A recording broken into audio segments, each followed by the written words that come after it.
Hello everyone, आप सभी को फिर से स्वागत है आज की इस क्लास में। आज की इस क्लास में हम लोग सोशल साइंस पढ़ेंगे। सोशल साइंस का एक सब्जेक्ट पॉलिटिकल साइंस यानी राजनीतिक विज्ञान। राजनीतिक विज्ञान का सेकंड चैप्टर है फेडरलिज्म। फेडरलिज्म यानी हिंदी में अगर बोले तो संघवाद।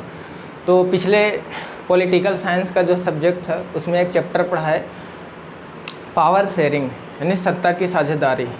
ये चैप्टर बहुत आसान है और बहुत छोटा है, एकदम सेम टू सेम वही चीज़ है। इसमें भी कुछ नया सीखेंगे, लेकिन वो जो सत्ता की साझेदारी है, अगर उसको आप लोग सही से पढ़े होगे तो ये बहुत आसानी से समझ में आ जाएगा, क्योंकि पूरा का पूरा बात सेम टू सेम ऐसा ही है। उसमें हम लोग जाने कि किस तरीके से सत्ता की साझेदारी करना कितना ज़रूरी है। क्या उसमें जो हम लोग बेल्जियम और श्रीलंका दो देश का कहानी समझ करके समझे कि किस देश में अगर किसी देश में सत्ता की साझेदारी नहीं किया जाए तो क्या प्रॉब्लम हो सकता है, और सत्ता की साझेदारी अगर कर दिया जाए तो क्या प्रॉब्लम नहीं हो सकता है।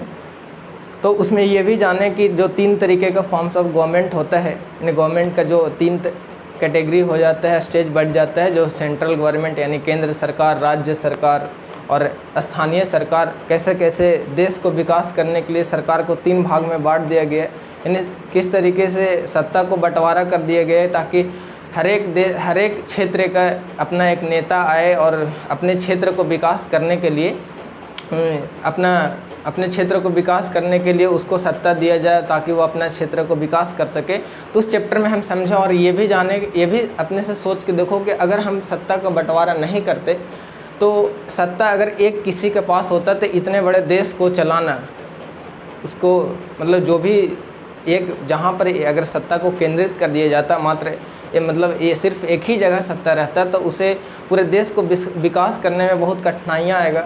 और वो बहुत ताकतवर हो करके अगर उसके पास पूरा सत्ता दे दिया जाए किसी एक के पास, सत्ता का विभाजन, सत्ता का शेयर यानी बंटवारा नहीं किया जाए तो वो बहुत पावरफुल हो सकता है और अचानक से डिक्टेटरशिप का भी रूप ले सकता है। उसमें हम कुछ बात छोड़े थे।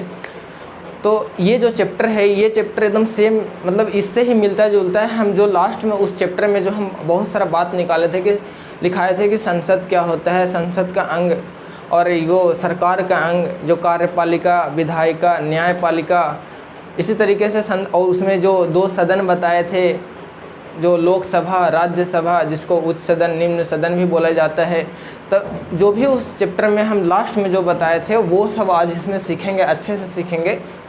और ये फेडरलिज्म क्या होता है, संघवाद क्या होता है, संघ मतलब होता है एक साथ मिल करके, संघवाद क्या होता है, मतलब कुल मिला के इस चैप्टर में समझेंगे कि क्या बात है, इस चैप्टर में पढ़ना क्या है। और थोड़ा देखना है कि और भी कई वीडियो में हमसे मिस्टेक होता होगा, या तो बोलने में मिस्टेक होता होगा, या कोई मतलब वीडियो का मतलब कोई पार्ट छूट जाता होगा, तो आप थोड़ा समझ सकते हो, क्योंकि हम पहले ही बताए हैं कि मेरे पास तो ये छोटा सा व्यवस्था है, पूरा खड़ा होकर बोलना होता है और लगातार बोलना होता है, जिसमें मेरे पास स्लाइड नहीं है। ये जो भी कुछ लिखते हैं ये हम अपने कुछ मतलब हमें सुविधा जो होता है, क्योंकि लिखने से हमें सुविधा क्या होता है कि बस एक पॉइंट देखते हैं और हमें याद आ जाता है कि इस पॉइंट पे क्या बात बोलना है। तो इस तरीके से हम ये लिख कर लाते हैं अपने सुविधा के लिए, तो बहुत कुछ छूट जाता है, तो वो मैनेज करना, क्योंकि हम पहले ही बोले कि हम किस तरीके से पढ़ाने वाले हैं। हमें जो आता है इस चैप्टर में एक कहानी टाइप से ओवरऑल बस बात बताते हैं कि इस चैप्टर में पढ़ना क्या है, तुम लोगों को रियलाइज़ कराते हैं, महसूस करवाते हैं कि सब कुछ हार्ड नहीं है। खड़ा होकर के एक कहानी बता देते हैं जो तुम लोगों को लगता है कि ओ ये चैप्टर में यही पढ़ना है बस। जैसे पिछले चैप्टर में हम लोग एक हिस्ट्री का चैप्टर पढ़े, जिसमें कैसे फ्रेंच रेवोल्यूशन, फिर नेपोलियन के बारे में, फिर वाटरलू का युद्ध, ऐसे कर करके पॉइंट बाय पॉइंट, फिर उसके बाद वियना की संधि, फिर इटली का एकीकरण, जर्मनी का एकीकरण, जो 5-6 पॉइंट हो गए, इस पे हम लेक्चर दे दिए। इसी तरीके से आज इसमें समझेंगे। अब देखो पॉलिटी है, हम अपने देश, इस देश में रहते हो, इस देश का मतलब पॉलिटी, राजनीतिक विज्ञान, मतलब राजनीति से रिलेटेड जो भी देश में हो रहा है, जिससे हमारा देश चल रहा है, उसके बारे में पढ़ रहे हैं। कितना अच्छा चैप्टर है कि आज हम लोग जानेंगे कि हमारा देश, ये जो संघवाद है, क्या संघवाद हमारा देश में फॉलो होता है, संघवाद क्या हमारा देश फेडरलिज्म कंट्री है, क्या फेडरल कंट्री है, इसके बारे में जानेंगे। अगर है तो किस तरीके से काम करता है। कितना अच्छा बात है, अब इस देश में रहते हो, इस देश का नागरिक हो, तो ये बात जानना कितना ज़रूरी है। तो इस चैप्टर को समझने के लिए पिछले चैप्टर से लिंक करना कि उस चैप्टर में पढ़े क्या, उस चैप्टर में कुछ नहीं, दो देश का कहानी सुने कि क्या वहाँ प्रॉब्लम हुआ था। अगर तुम लोग अच्छे से पढ़े होगे और ईमानदारी से पढ़े होगे, जो पेन कॉपी लेकर बैठे होगे, तो उसमें से बहुत सारा नोट्स मतलब आया होगा, बहुत सारा वर्ड कि कैसे बेल्जियम और कैसे श्रीलंका में क्या प्रॉब्लम आए थे। इसके बाद उन लोगों को सत्ता शेयर कर, जो बेल्जियम अपना सत्ता शेयर किया था तो वहाँ पे सब स्थिति अच्छा हो गया, तो वो लोग अपना संविधान में संशोधन करके एक दूसरे को समझ के, क्योंकि कोई भी देश हो अगर कल्चर अलग है यानी संस्कृति अगर अलग है, भाषा अलग है, तो इस तरीके का प्रॉब्लम होगा ही होगा। क्योंकि अगर सत्ता को एक जगह पे केंद्रित कर दिया जाए तो वो सब कुछ का विकास नहीं कर पाएंगे, क्योंकि उस एरिया का जो संस्कृति के आधार पे अलग है या भाषा के आधार पे अलग है, तो वो अपना क्षेत्र को विकास करने के लिए उसका अगर प्रतिनिधि या उसका उपस्थिति वहाँ पे नहीं है, भागीदारी नहीं है, तो अपने देश मतलब उस एरिया का विकास नहीं हो पाएगा। जिस कारण से हम लोग समझ पाए कि हाँ सच में सत्ता की साझेदारी होना बहुत ज़रूरी है। और इसलिए भी ज़रूरी है और एक और कारण कि अगर हम सत्ता की साझेदारी ना करें और एक ही जगह पे बस किसी एक ही को हम पूरा पावर दे दें तो वो पावर का गलत यूज कर सकता है, और अगर एक ही जगह पावर है तो वो पूरे देश को विकास नहीं कर सकता है। तो इस कारण से ये जो संघवाद है, संघवाद होता क्या है, एकदम सेम बात है जो यहाँ पे सत्ता की साझेदारी का मतलब हम समझे थे, वैसे ही संघवाद है कि संघवाद क्या होता है। तो यहाँ पर हम तुम लोगों के लिए एक डिफिनेशन लिखे हैं छोटा सा, ऐसे 2-3 डिफिनेशन लिखे थे लेकिन एक हम बोर्ड पर लिखे हैं। संघवाद होता क्या है, बाकी इस चैप्टर में हम मतलब तुम लोग गांव में हो क्या, मतलब कैसे पढ़ाई होता है, हम या सर इस बार क्या किए हैं कि यूट्यूब से एक मतलब कोर्स खरीदे हैं और उसको लगा कर पढ़ाएंगे, तो यूट्यूब पे भी ऐसे ही पढ़ाएंगे। मेरा बस काम है, हम शुरू से ही बोले कि हमारा क्या काम है, हम खड़ा हो करके बताएंगे कि इस चैप्टर में क्या पढ़ना है। पूरे अच्छे से नोट्स वगैरह हम नहीं बताएंगे, और हम इतना बता करके अगर समझ में ना आए तो हम वीडियो रिकमेंड करेंगे कि इस चैनल पे ये वीडियो है। शुरू से ही बोलते आ रहे हैं कि मेरा बस यही काम है। और अगर तुम लोग सोच रहे हो कि ये आते हैं 1-1.5 घंटा 2 घंटा सिर्फ बकते रहते हैं, तो यही तो करना है। 1 शॉट वीडियो है, पूरा कहानी सुनाना है, ये बहुत बड़ा। अगर तुम लोगों को अभी समझ में नहीं आ रहा है कि हम इतना मतलब कितना मतलब ये बहुत बड़ी बात है कि जब तुम लोग अच्छे से ये सब चैप्टर जान जाओगे तो मतलब इसको जो मेरा वीडियो बन रहा है कि खड़ा होकर के हम एक ही जगह पूरा बात को समराइज कर दे रहे, एक ही जगह ला करके रख दे रहे हैं, ये चीज़ का आप समझोगे। जब अच्छे से ये सब जान जाओगे तब समझ में आएगा। और अभी तो पहली बार हो, लगेगा कि सब कुछ नया है और डायरेक्ट कहानी, तो अगर दिमाग अच्छा है तो कहानी सुन सकते हो आराम से। लेकिन अगर आने वाला समय में अगर तुम थोड़ा हायर क्लास में जाओगे उसके बाद से ये वीडियो देखोगे तो समझ में आया कि हमको इस चैप्टर का पूरा निचोड़ एक ही जगह कहानी के रूप में मिल गया। बाद में रियलाइज होगा, बाद में महसूस होगा कि हाँ कितना है। इसलिए अभी भी तुम लोग ये समझ सकते हो, अगर कंपेयर करोगे तो फिर प्रॉब्लम है। तो हम जो भी चैप्टर है इस चैप्टर में आ करके कहानी बता रहे हैं। भले ही वीडियो लंबा बने तो हम शुरू से ही बोले हैं कि अच्छे से तैयार वार होकर आओ, 2 घंटा आराम से सोच के बैठो कि ये 2 घंटा समय देना है, कहानी सुनना है, पेन कॉपी लेके बैठना है। जो भी अच्छा बात बोलेंगे, जो भी कोई नया हम चीज़ सुनेंगे उसको नोट करेंगे, उसके बारे में जानेंगे कि क्या होता है। इस तरीके से हम पहले ही बताएं कि कैसे पढ़ाने वाले हैं। तो आज के इस चैप्टर में हम लोग जो राजनीतिक विज्ञान सब्जेक्ट है, इस राजनीतिक विज्ञान में 2nd चैप्टर है जिसका नाम है संघवाद, इंग्लिश में बोले तो फेडरलिज्म। तो आज हम समझेंगे कि संघवाद क्या है। पहले ही बोल रहे हैं कि उस चैप्टर यानी इसके पहले वाले चैप्टर सत्ता की साझेदारी वाले सेम टू सेम वही है, क्योंकि उसमें सत्ता का साझेदारी मतलब एक दूसरे के साथ साझा किए हम लोग। सत्ता साझा किए क्यों किए? क्योंकि अलग अलग क्षेत्र का लोग हैं, अलग अलग संस्कृति का लोग हैं, अलग अलग भाषा का लोग हैं। अगर एक ही देश में, हम अपने देश में ही देखो कि किस तरीके से हैं अपने देश से, तो वो सब अपने अपने क्षेत्र से एक MP भेजते हैं जो जा कर के पार्लियामेंट में यानी संसद में मतलब सांसद चुनते हैं यानी MP चुनते हैं। और आप ये MP अपना क्षेत्र का प्रतिनिधि बन कर जाता है, अपना क्षेत्र को विकास करने का मुद्दा उठाता है, कहाँ? संसद में। तो आज हम लोग यही से पढ़ेंगे कि डेमोक्रेसी, लोकतंत्र क्या है, लोकतंत्र किसे मतलब कहेंगे कि हाँ ये लोकतंत्र। 9 क्लास में अगर पढ़े होगे तो लोकतंत्र क्या है, क्यों ज़रूरी है, ये चैप्टर है। तो अगर तुम कहीं ना कहीं तुम मिस्टेक किए हो, अगर वीडियो समझ में नहीं आता है तो तुम अपने आप से सोचो कि हम खुद में प्रॉब्लम है। हर किसी को मतलब दोष देने का मतलब ये सोचना चाहिए कि वीडियो समझ में नहीं आया तो हमें समझ में नहीं। अगर तुम 9 क्लास में ढंग से पढ़े रहते तो समझते कि लोकतंत्र होता क्या है, क्यों ज़रूरी है लोकतंत्र। और अभी जब हम सत्ता की समय साझेदारी पढ़े, कितना आसान चैप्टर है, 2 देश का कहानी सुनना है। इससे क्वेश्चन यही ना बनाया कि बेल्जियम में कितने % लोग ये थे, कितने % ये थे, सत्ता की साझेदारी नहीं करने से क्या होगा, तो देश टूट जाएगा, देश में मतलब बहुत अलग अलग तरीके का पॉइंट बनाए थे कि देश ये हो जाएगा। और अगर एक किसी के पास पावर दे दिया जाएगा तो वो आप उस पावर का गलत भी यूज कर सकता है, और वो पूरे पावर को सही से सब जगह पे यूज नहीं कर सकता है क्योंकि वो बड़ा क्षेत्र पर है। तो ये चैप्टर में भी हम यही समझेंगे कि संघवाद, यानी संघवाद का मतलब ही तुम समझोगे कि सत्ता को अलग अलग लेवल पे बंटवारा कर देना, किसी एक के पास सत्ता को नहीं रखना। संघवाद होता है कि संघ मिल करके पूरा सबको विकास करना। तो संघवाद में हम यहाँ पर अगर डिफिनेशन लिखें तो सेम टू सेम उसी चैप्टर जैसा है। तो अभी से रिलैक्स हो जाओ, और अगर वो चैप्टर नहीं देखो तो देखो पहले, उसके बाद से ये देखो और समझो। और हर चैप्टर में बस कहानी समझो कि इस चैप्टर में क्या है। तो समझते हैं, थोड़ा 1 मिनट देखना वीडियो हो रहा है कि नहीं, थोड़ा सा 1 मिनट बस।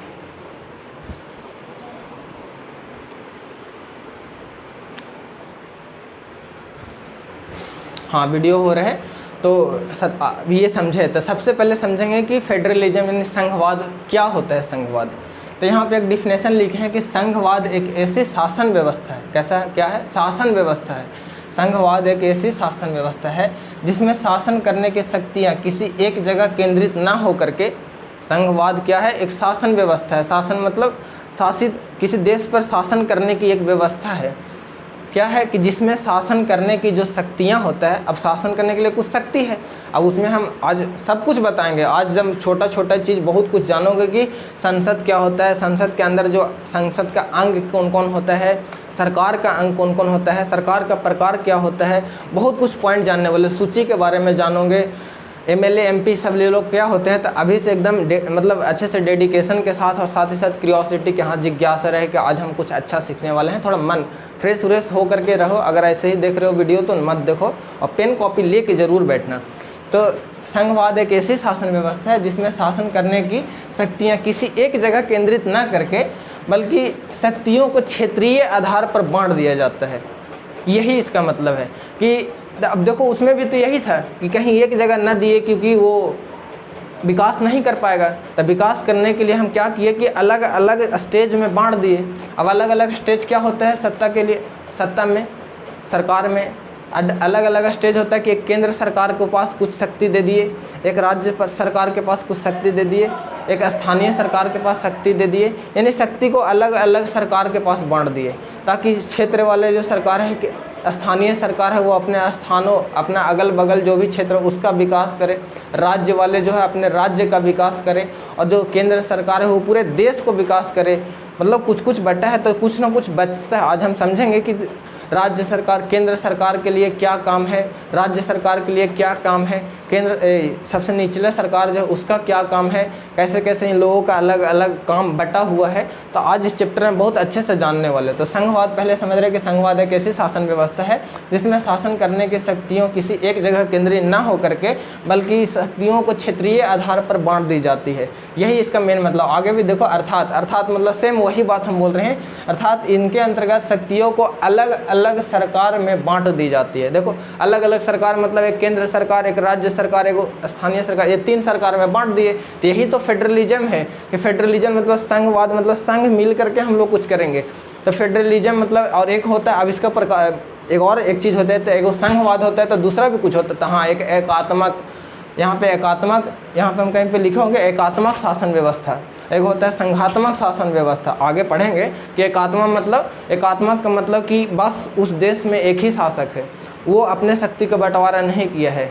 अब वो क्यों नहीं किया है? क्योंकि अब समझेंगे कि उसके पास छोटा क्षेत्र है। अगर कोई देश पूरा बड़ा देश होता है तो उसको एक जगह सत्ता नहीं रखा जाता है। अब हमारा देश बहुत बड़ा देश है, विशाल देश है। अब समझते हो कि हमारा देश 7वां स्थान पे आता है, और अभी जनसंख्या के हिसाब से नंबर 1 पे हो गया है। तो इस तरीके से हमारा देश नंबर 1 पे, इतना जनसंख्या है, इतना डाइवर्सिटी है। हम पहले ही बताया कि यहाँ अलग अलग जाति, अलग अलग धर्म, अलग अलग भाषा, अलग अलग संस्कृति, कितना डाइवर्सिटी है यहाँ। अब हर जगह अलग अलग लोग रहते हैं। अब खाली एक आदमी को सत्ता दे दिया जाए और उस पर डिपेंड हो जाए कि यही सब विकास करेगा, कभी नहीं होगा। क्योंकि बड़ा देश है, इसको क्षेत्रीय आधार पर बांट दिया जाए कि इतना क्षेत्र ये अलग हो गया अलग, तो इसी तरीके से हमारा क्षेत्रीय आधार पे, संस्कृति के आधार पे और भाषा के आधार पे अलग अलग राज्य बना दिया गया है और हर अलग अलग राज्य के लिए एक राज्य सरकार बना दिया गया है। तो ये जो राज्य सरकार का कुछ पावर दिया गया और खुद केंद्र सरकार भी कुछ पावर रखता है, तो ये सब पावर जो हुआ यही फेडरलिज्म है, यही संघवाद है। अभी तक समझ में आया कि संघवाद क्या होता है? संघवाद का मतलब होता है कि जो शक्ति है, शासन व्यवस्था, एक प्रकार की शासन व्यवस्था है, शासन करने की एक व्यवस्था है, जिसमें जो एक पावर होता है, शक्ति होता है, शासन करने के जो पावर होता है, वो पावर को किसी एक के पास नहीं रखा जाता है। अगर उस पावर को हम अलग अलग क्षेत्रीय आधार पे अलग अलग सरकार में बांट देते हैं तो इसी को संघवाद बोला जाता है। तो ये डिफिनेशन पूछ सकता है, तो अपने से सोचो कि सच में वो इतना आसान, कितना आसान बात है कि ये जो पावर होता है देश को चलाने के लिए, जो सत्ता होता है, उस सत्ता को एक जगह न रख करके अगर सब अलग अलग सरकार के पास अलग अलग स्टेज में बांट देंगे तो इसको बोलेंगे संघवाद। कितना आसान है। अब यही सब सोच के पहले तो आओ कि इस चैप्टर में है क्या, जो भी नया नया बात लग रहा है कि ओहो संघवाद इतना आसान है, ऐसे कर करके सोच के पढ़ो और आगे जानेंगे कि कैसे पार्लियामेंट काम करता है, यानी संसद काम करता है, संसद में कैसे, तो समझ में आ गया। जैसे में अगर अलग अलग सरकार, अगर मुख्य रूप से सरकार बोले तो बहुत सारे देश में दो तरीके की सरकार होते हैं, एक केंद्र सरकार है, एक राज्य सरकार। ऐसे ही केंद्र सरकार हो गया, राज्य सरकार हो गया और एक स्थानीय सरकार हो गया। अच्छा, नोट में हम यहाँ पर लिखे हैं कि संघीय व्यवस्था हमेशा लोकतांत्रिक देश में ही होता है। बहुत बड़ी बात है। अब देखो, हम उस दिन तुम लोगों को समझाए थे क्या, जब हम घर पे पढ़ा रहे थे तो फ्रेंच रेवोल्यूशन, तो उस समय हम बहुत सारा सरकार के प्रकार बताए थे। सरकार क्या होता है कि देश में अगर कोई शासन कर रहा है उसको सरकार बोलेंगे, लेकिन सरकार अलग अलग तरीके का होता है। मतलब कोई भी रूल कर रहा है देश में, शासन कर रहा है, तो वो एक तरीके का सरकार है। तब पहले के ज़माना में, पहले के समय में, जब फ्रेंच रेवोल्यूशन, उस समय ले लो 16वीं 17वीं शताब्दी में राजा महाराजा का राज था, तो उसको क्या बोले थे? मोनार्की, जहाँ पे राजा का हक, एक ही शासन करने वाला है, वही अपने पूरे क्षेत्र को संभाल रहा है। अब वो अपने अगल बगल में मंत्री लोग रखते थे जिसके हिसाब से मिलजुल के, तो वो राजा है और साथ में जो मंत्री रखा वो एक तरीके का सरकार ही था। और अभी क्या है कि अभी प्रधानमंत्री एक तरीके का राजा है, लेकिन चुना हुआ राजा। उस समय वो लोग चुन करके नहीं बनते हैं, वो लोग राजा का बेटा ही राजा बन जाता था। लेकिन यहाँ हम लोग बनाए हैं मिल करके, लोकतंत्र है, लोकतांत्रिक देश है, लोकतंत्र है, जहाँ लोग चुन कर बनाए। तो एगो हम लोग प्रधानमंत्री बना दिए और प्रधानमंत्री के चेला चपाटी, यानी मतलब उनके छोटे नीचे नीचे बहुत सारे मंत्री लोग हैं। तो वो लोग राजा के जो मंत्री उस तरीके से रहते थे, तो ये प्रधानमंत्री एकदम सरकार का पूरा हेड बना दिया इनको, और इनके नीचे बहुत सारे सरकार आ गए। जैसे MLA MP ये सब क्या है, ये भी सरकार का ही हिस्सा है, उन्हीं के अंडर में काम करेंगे। अब तुम देखना, लोकसभा में 550 सीट, फिर राज्यसभा में 250 सीट। अब इतना सीट का मतलब क्या, इतना MLA, इतना MLC, मतलब MP लोग हैं, इतना मतलब सदस्य है, ये किस लिए है? तो ये सरकार का विकास करने के लिए। तो ये प्रधानमंत्री राजा एक तरीके से राजा हम उनको बोल सकते हैं, क्योंकि वो रूल कर रहे हैं और उनके नीचे इतना सारा MLA है, इतना सारा MP है, इतना सारा MLC है, इतना सारा मुख्यमंत्री हैं। ये सब उनका समझो चेला लोग हैं, ये आदेश देंगे ये चलेगा, और सबको अपना अपना अपना सत्ता दे दिया जाएगा कि लो ये इतना तुमको पावर दे रहे हैं, तुम इतना ही काम कर सकते हो। मतलब कि तुम एक रोड बना सकते हो, तुम्हारे हाथ में है कि तुम अपने एरिया का स्कूल ठीक कर सकते हो। ये तुम्हारा मतलब तुमको शक्ति दिया जाता है कि तुम किसी भी तरीके से जितना पैसा लगे तुम अपने एरिया का जो भी सरकारी स्कूल उसको ठीक कर सकते हो। किसी को ये दिए गए कि आप अपने एरिया में अगर बिजली नहीं है तो आपको पावर दिया जाता है कि आप अपने एरिया में बिजली ला सकते हैं। अब किसी को ये पावर नहीं दिया जाएगा कि राज्य सरकार में ये नहीं। अब देखेंगे कि यहाँ किस तरीके से सबका पावर बढ़ जाता है। तो यहाँ पर समझ में आया कि लोकतंत्र में कैसे हम लोग एक राजा चुनते हैं।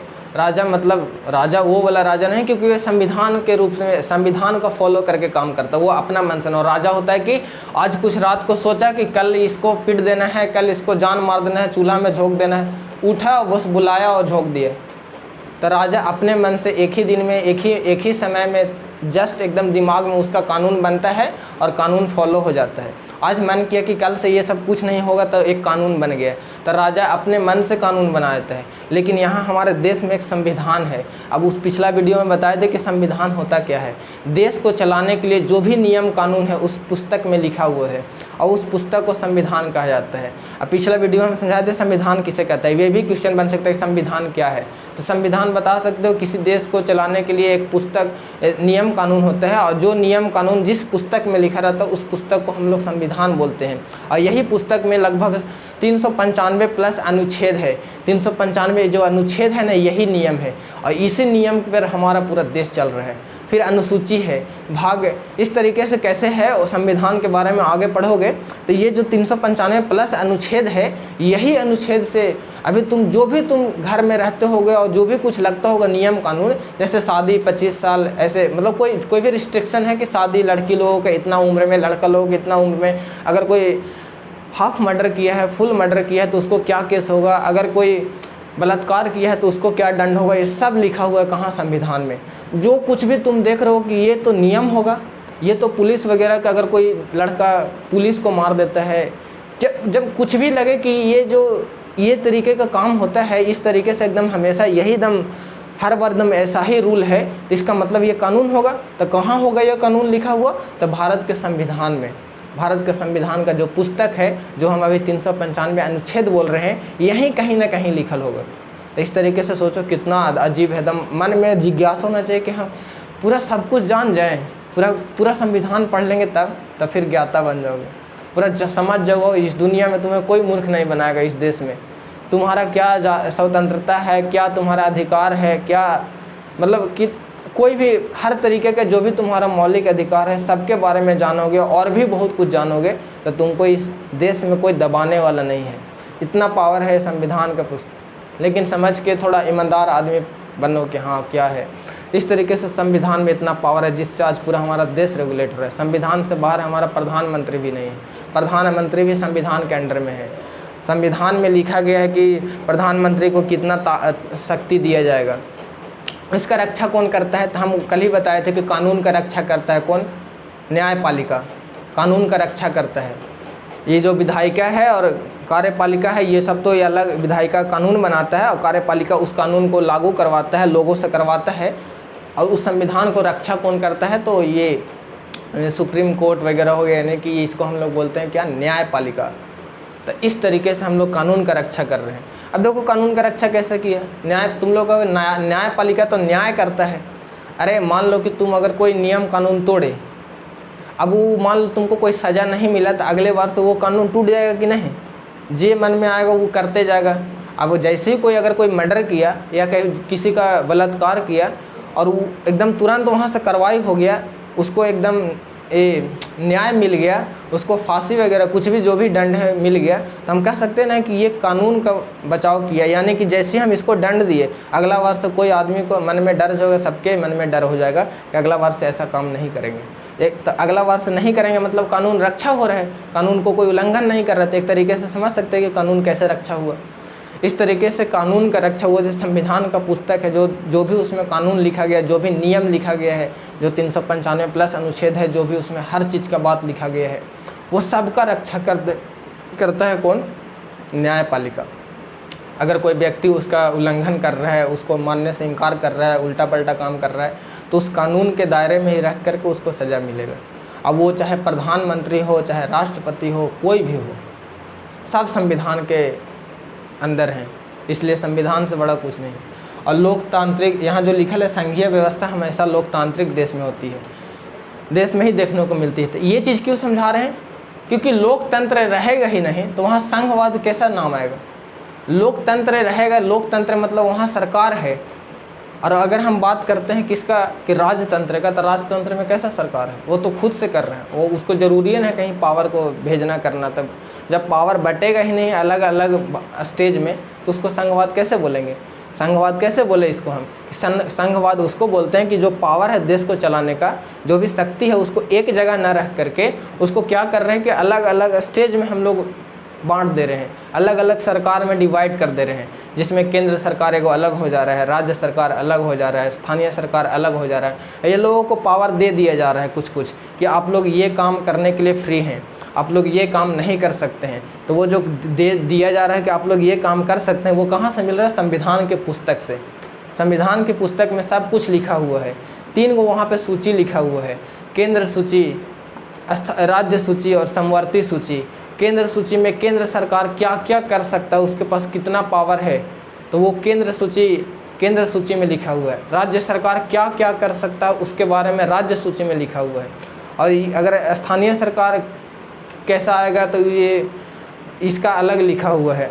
समवर्ती सूची क्या होता है? वैसा समवर्ती सूची में डिसाइड किया कि जो राज्य सरकार का जो और ऐसा कोई काम, ऐसा देश में ऐसा कोई काम जो राज्य सरकार और केंद्र सरकार दोनों मिल के कर सकता है, दोनों के बिना नहीं वो हो सकता है, तो वैसे काम को लिखा हुआ है समवर्ती सूची में। तभी समझोगे कि समवर्ती सूची, राज्य सूची, केंद्र सूची क्या होता है। अब ये सब, इस सूची कहाँ मिलेगा? लिस्ट होता है इंग्लिश में, हिंदी में सूची। कहाँ मिलेगा? ये मिलेगा संविधान के बुक में। देखो कितना अजीब संविधान है। अभी संविधान डिसाइड कर रहा है कि कौन कितना काम करेगा। भारत का संविधान बहुत लिखित, सबसे बड़ा लिखित, सबसे विशाल संविधान है, बहुत लचीला संविधान है। इसमें इतना लंबा संविधान है कि इतना अभी तक किसी दुनिया का नहीं, सबसे बड़ा लिखित संविधान है। लेकिन एक बात है कि कॉपी किया हुआ बहुत है, अंग्रेज का ही देन है। ये जो आज तो हम लोग पार्लियामेंट, संसद देख रहे हैं, ये संसद ब्रिटेन का ही संसद का तरीका है। हमारे संसद में 2 तरीके का जो सदन है, ये भी सदन एकदम 2 कॉपी किया हुआ, क्योंकि उस समय उन लोगों का ही राज था। संसद कौन बना के गया है? ये पूरा का पूरा अंग्रेज, ब्रिटिश बना के गए हैं, अपने तरीक़ा से बना के गए हैं। जिस तरीके से ब्रिटेन में संसद था, वैसे ही हमारे यहाँ संसद। अब हम लोग यहाँ संसद बोलते हैं, लेकिन वहाँ वो लोग संसद नहीं बोलते हैं। वहाँ ऐसे उन लोगों का कॉमन लॉर्ड ऐसे करके कुछ नाम है दोनों भवन का। हम लोग यहाँ लोकसभा, राज्यसभा ऐसे हम लोग यहाँ बोलते हैं। तो ये संसद भवन कौन बनाया है? ये अंग्रेज बनाया है। वो अपने जिस तरीके से अपने यहाँ बनाता था, अपने यहाँ जिस तरीके उन लोगों का संसद है सेम, क्योंकि वही तो यहाँ रूल कर रहा था। उस समय तक सब कुछ रूल कर रहा था, कहाँ बैठ के कर रहा था। ऐसे ही तो संसद में धीरे धीरे सुधार किया। तब बहुत सारा अंग्रेज ले के भी गए ना है, तब बहुत सारा कुछ दे के गए हैं। ये जो आज तुम देख रहे हो, फ़ोन वगैरह, ट्रेन, ये सब कुछ शुरुआत अंग्रेज लोग ही किए हैं।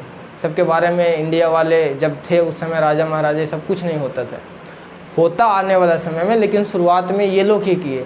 जो फ़ोन वगैरह हो गया, कम्युनिकेशन बोल सकते हैं, लाइट वगैरह हो गया, ट्रेन। अभी जो शासन व्यवस्था है पूरे तरीके से वही ब्रिटिश का 2 कॉपी है। फिर अमेरिका से कुछ लिया गया है, फिर फ्रांस की क्रांति से लिया गया है। सब कुछ एकदम मिला जुला के अच्छा अचार देखते हो ना कैसे मिल करके एक स्वादिष्ट बन जाता है। यहाँ के लोग जो भी हैं, जैसे भीमराव अम्बेडकर, राजेंद्र प्रसाद, ये लोग जो भी वकील लोग थे, बड़े बड़े जो नेता थे, ये लोग सब मिल करके और सब कुछ देखे देश विदेश घूम करके कि इस देश में ये चीज़ नहीं है, वहाँ ये प्रॉब्लम होता है। इसलिए संविधान जब बन रहा था, 2 साल 18 महीना 12 दिन ऐसे करके जो भी लगा था समय, तो पूरा इस समय में पूरा का पूरा यही सब बात होता था कि कौन बात संविधान में लिखाएगा, नहीं लिखाएगा। जिसका अध्यक्ष बनाया गया था, बहुत मतलब एक कमेटी था, उसमें अध्यक्ष बनाया गया था किनको? भीमराव अम्बेडकर को, जिन पे डिसाइड होता था कि ये चीज़ कहाँ रहेगा, कैसे रहेगा, इतना बड़े काम। तो इस तरीके से संविधान हम लोगों का सबसे बड़ा लिखित संविधान है, पूरे विश्व का सबसे बड़ा लिखित संविधान। तो भारत का संविधान के अंडर ही सब कुछ है। कैसे सरकार काम कर रहा है देख रहे हैं, संविधान के अंदर ही काम कर रहा है। अब संविधान में ही पूरा पावर है, उसको रक्षा कौन कर रहा है? सुप्रीम कोर्ट, यानी कि अगर हम बोले तो न्यायपालिका।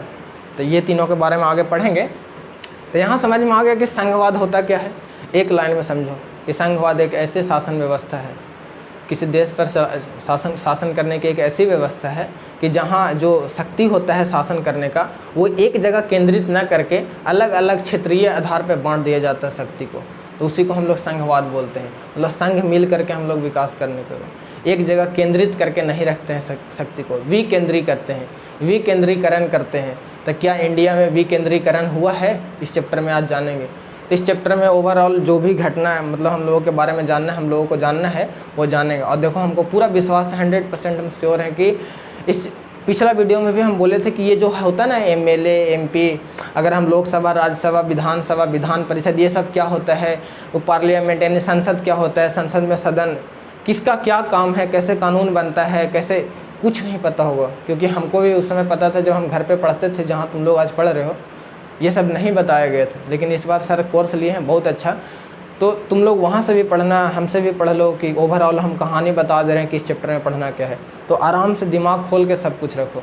और अगर समझ में ना आए ना, तो हम पहले ही पहला वाला वीडियो में हम इंट्रोडक्शन में बोले हैं कि ये पेशेंस रहना चाहिए।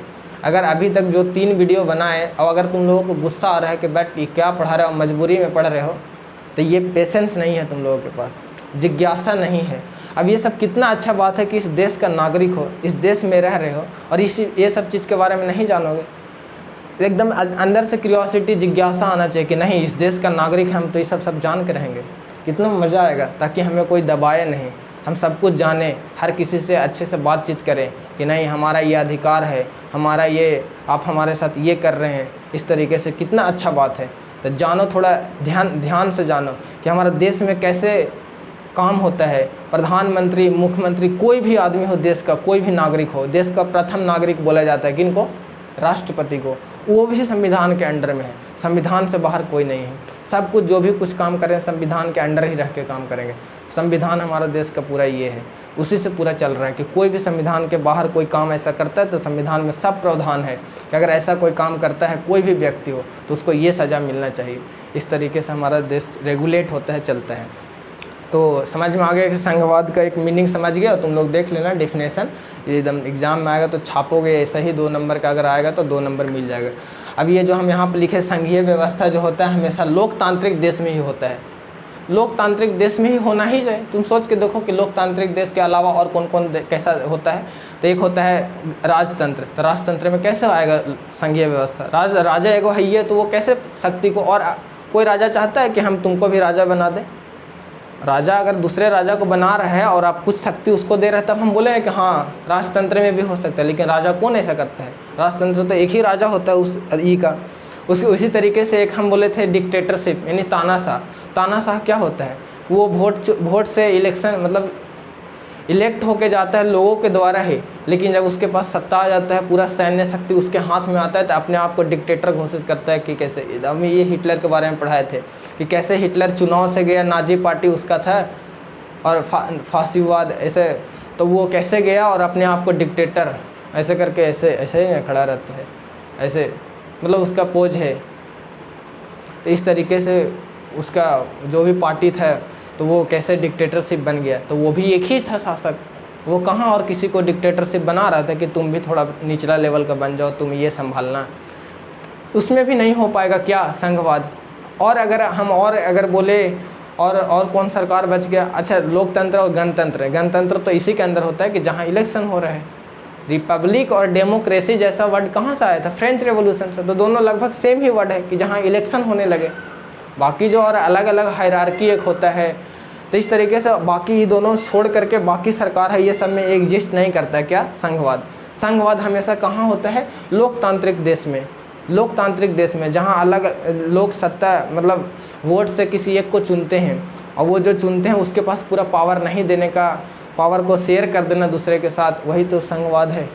कि संघवाद एक जगह केंद्रित नहीं है, पावर को, यानी सत्ता को, शासन व्यवस्था का जो भी है सत्ता, उसको विकेंद्रीकरण कर देते हैं, अलग अलग बांट देते हैं, केंद्रित नहीं कर देते हैं, विकेंद्रित कर देते हैं। अलग अलग क्षेत्रीय हिसाब से अलग अलग सरकार रख करके और बांट देते हैं। तो यही है संघवाद।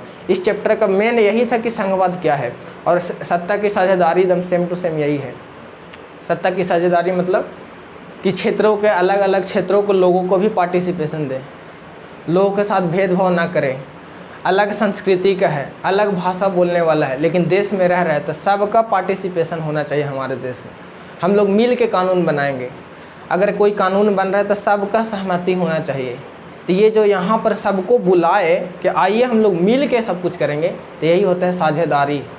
कोई ये को आके अकेले नहीं करके गए, सब मिल करके किया, सब साझा करके किया, सब लोग मिल करके किया। तो ये सत्ता की साझेदारी हुआ। और यहाँ संघवाद पढ़ेंगे, वो सत्ता एकदम दोनों सेम ही चीज़ है, थोड़ा रिलेट करके देखो, लेकिन इसमें कुछ अलग अलग टॉपिक पढ़ेंगे। उसमें बेल्जियम और श्रीलंका कहानी पढ़े तो इसमें नहीं ना पढ़ रहे हैं, तो कुछ तो अलग है ना। अब इसमें हम लोग जानेंगे कि कैसे पार्लियामेंट होता है, कैसे सरकार होता है। तो लोकतांत्रिक सरकार में ही क्या होता है, लोकतांत्रिक सरकार में ही हम लोगों का ये संघवाद होता है, संघवाद एग्जिस्ट करता है। संघवाद लोकतांत्रिक देश में ही मतलब पालन होता है। अच्छा, अब आगे हम बोले तो यहाँ बैकग्राउंड लिखे हैं कि बेल्जियम और श्रीलंका क्या हुआ था, वहाँ का कंडीशन सब लोग समझ गए, क्योंकि वो चैप्टर से रिलेट करना बहुत ज़रूरी है। अब देखो, डेमोक्रेसी जो होता है, लोकतंत्र, वो दो तरीके का होता है। बहुत सारे देश होता है कि जैसे लोकतंत्र तो ऐसे अगर हम लोग बोले, अब्राहम लिंकन का एक वर्ड है कि जनता के द्वारा, जनता के लिए, जनता पर किया गया शासन, तो ये हो गए। लेकिन लोकतंत्र दो तरीके का होता है। बहुत सारा ऐसा देश है कि जैसे हम लोग बोल सकते हैं चाइना, वो बोलते हैं कि हम लोकतांत्रिक देश हैं, लेकिन वहाँ सिर्फ और सिर्फ क्या है, राष्ट्रपति। या यहाँ तुम देख सकते हो क्या बोलते हैं, अमेरिका में वहाँ सिर्फ राष्ट्रपति होते हैं, प्रधानमंत्री नहीं होते हैं। वहाँ तो प्रधानमंत्री नहीं है, प्रधानमंत्री का चुनाव नहीं होता है, तो क्या वो लोकतांत्रिक नहीं है? वो लोग बोलते हैं कि हम लोकतांत्रिक हैं। या छोटे छोटे जो क्षेत्र होते हैं, यहाँ पर हम दो लिखे हैं, संसदीय प्रणाली और गणराज्य। संसदीय प्रणाली जो लोकतंत्र है दो तरीके का, देखो समझो आराम से कि लोकतंत्र दो तरीके का होता है। एक जगह लोकतंत्र होता है कि जो पार्लियामेंट्री सिस्टम होता है, जहाँ पार्लियामेंट होता है, जहाँ संसद होता है, संसद में रह करके सब मिलजुल करके नियम कानून बना करके देश को चलाते हैं। और एक होता है क्या, राष्ट्रपति शासन प्रणाली, जिसको हम लोग बोलते हैं प्रेसिडेंस। प्रेसिडेंट मीन्स राष्ट्रपति होता है, तो इसको बोलते हैं प्रेसिडेंशियल सिस्टम। यहाँ हम हिंदी में बोल सकते हैं राष्ट्रपति शासन प्रणाली। और एक हुआ क्या, संसदीय प्रणाली।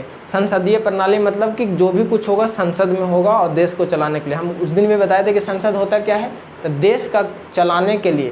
देखो हम यहाँ पर लिखे हैं कि संसद क्या होता है, तो देश का विकास, देश की जनता से जुड़े सभी प्रकार के मुद्दों पर चर्चा करना, बहस करना और साथ ही प्रस्ताव पारित करना, कानून बनाना और सबसे मुख्य कार्य सही कानून बनाना, यह संसद का काम है। तो जो भी देश में संसद है उसको बोलेंगे संसदीय प्रणाली।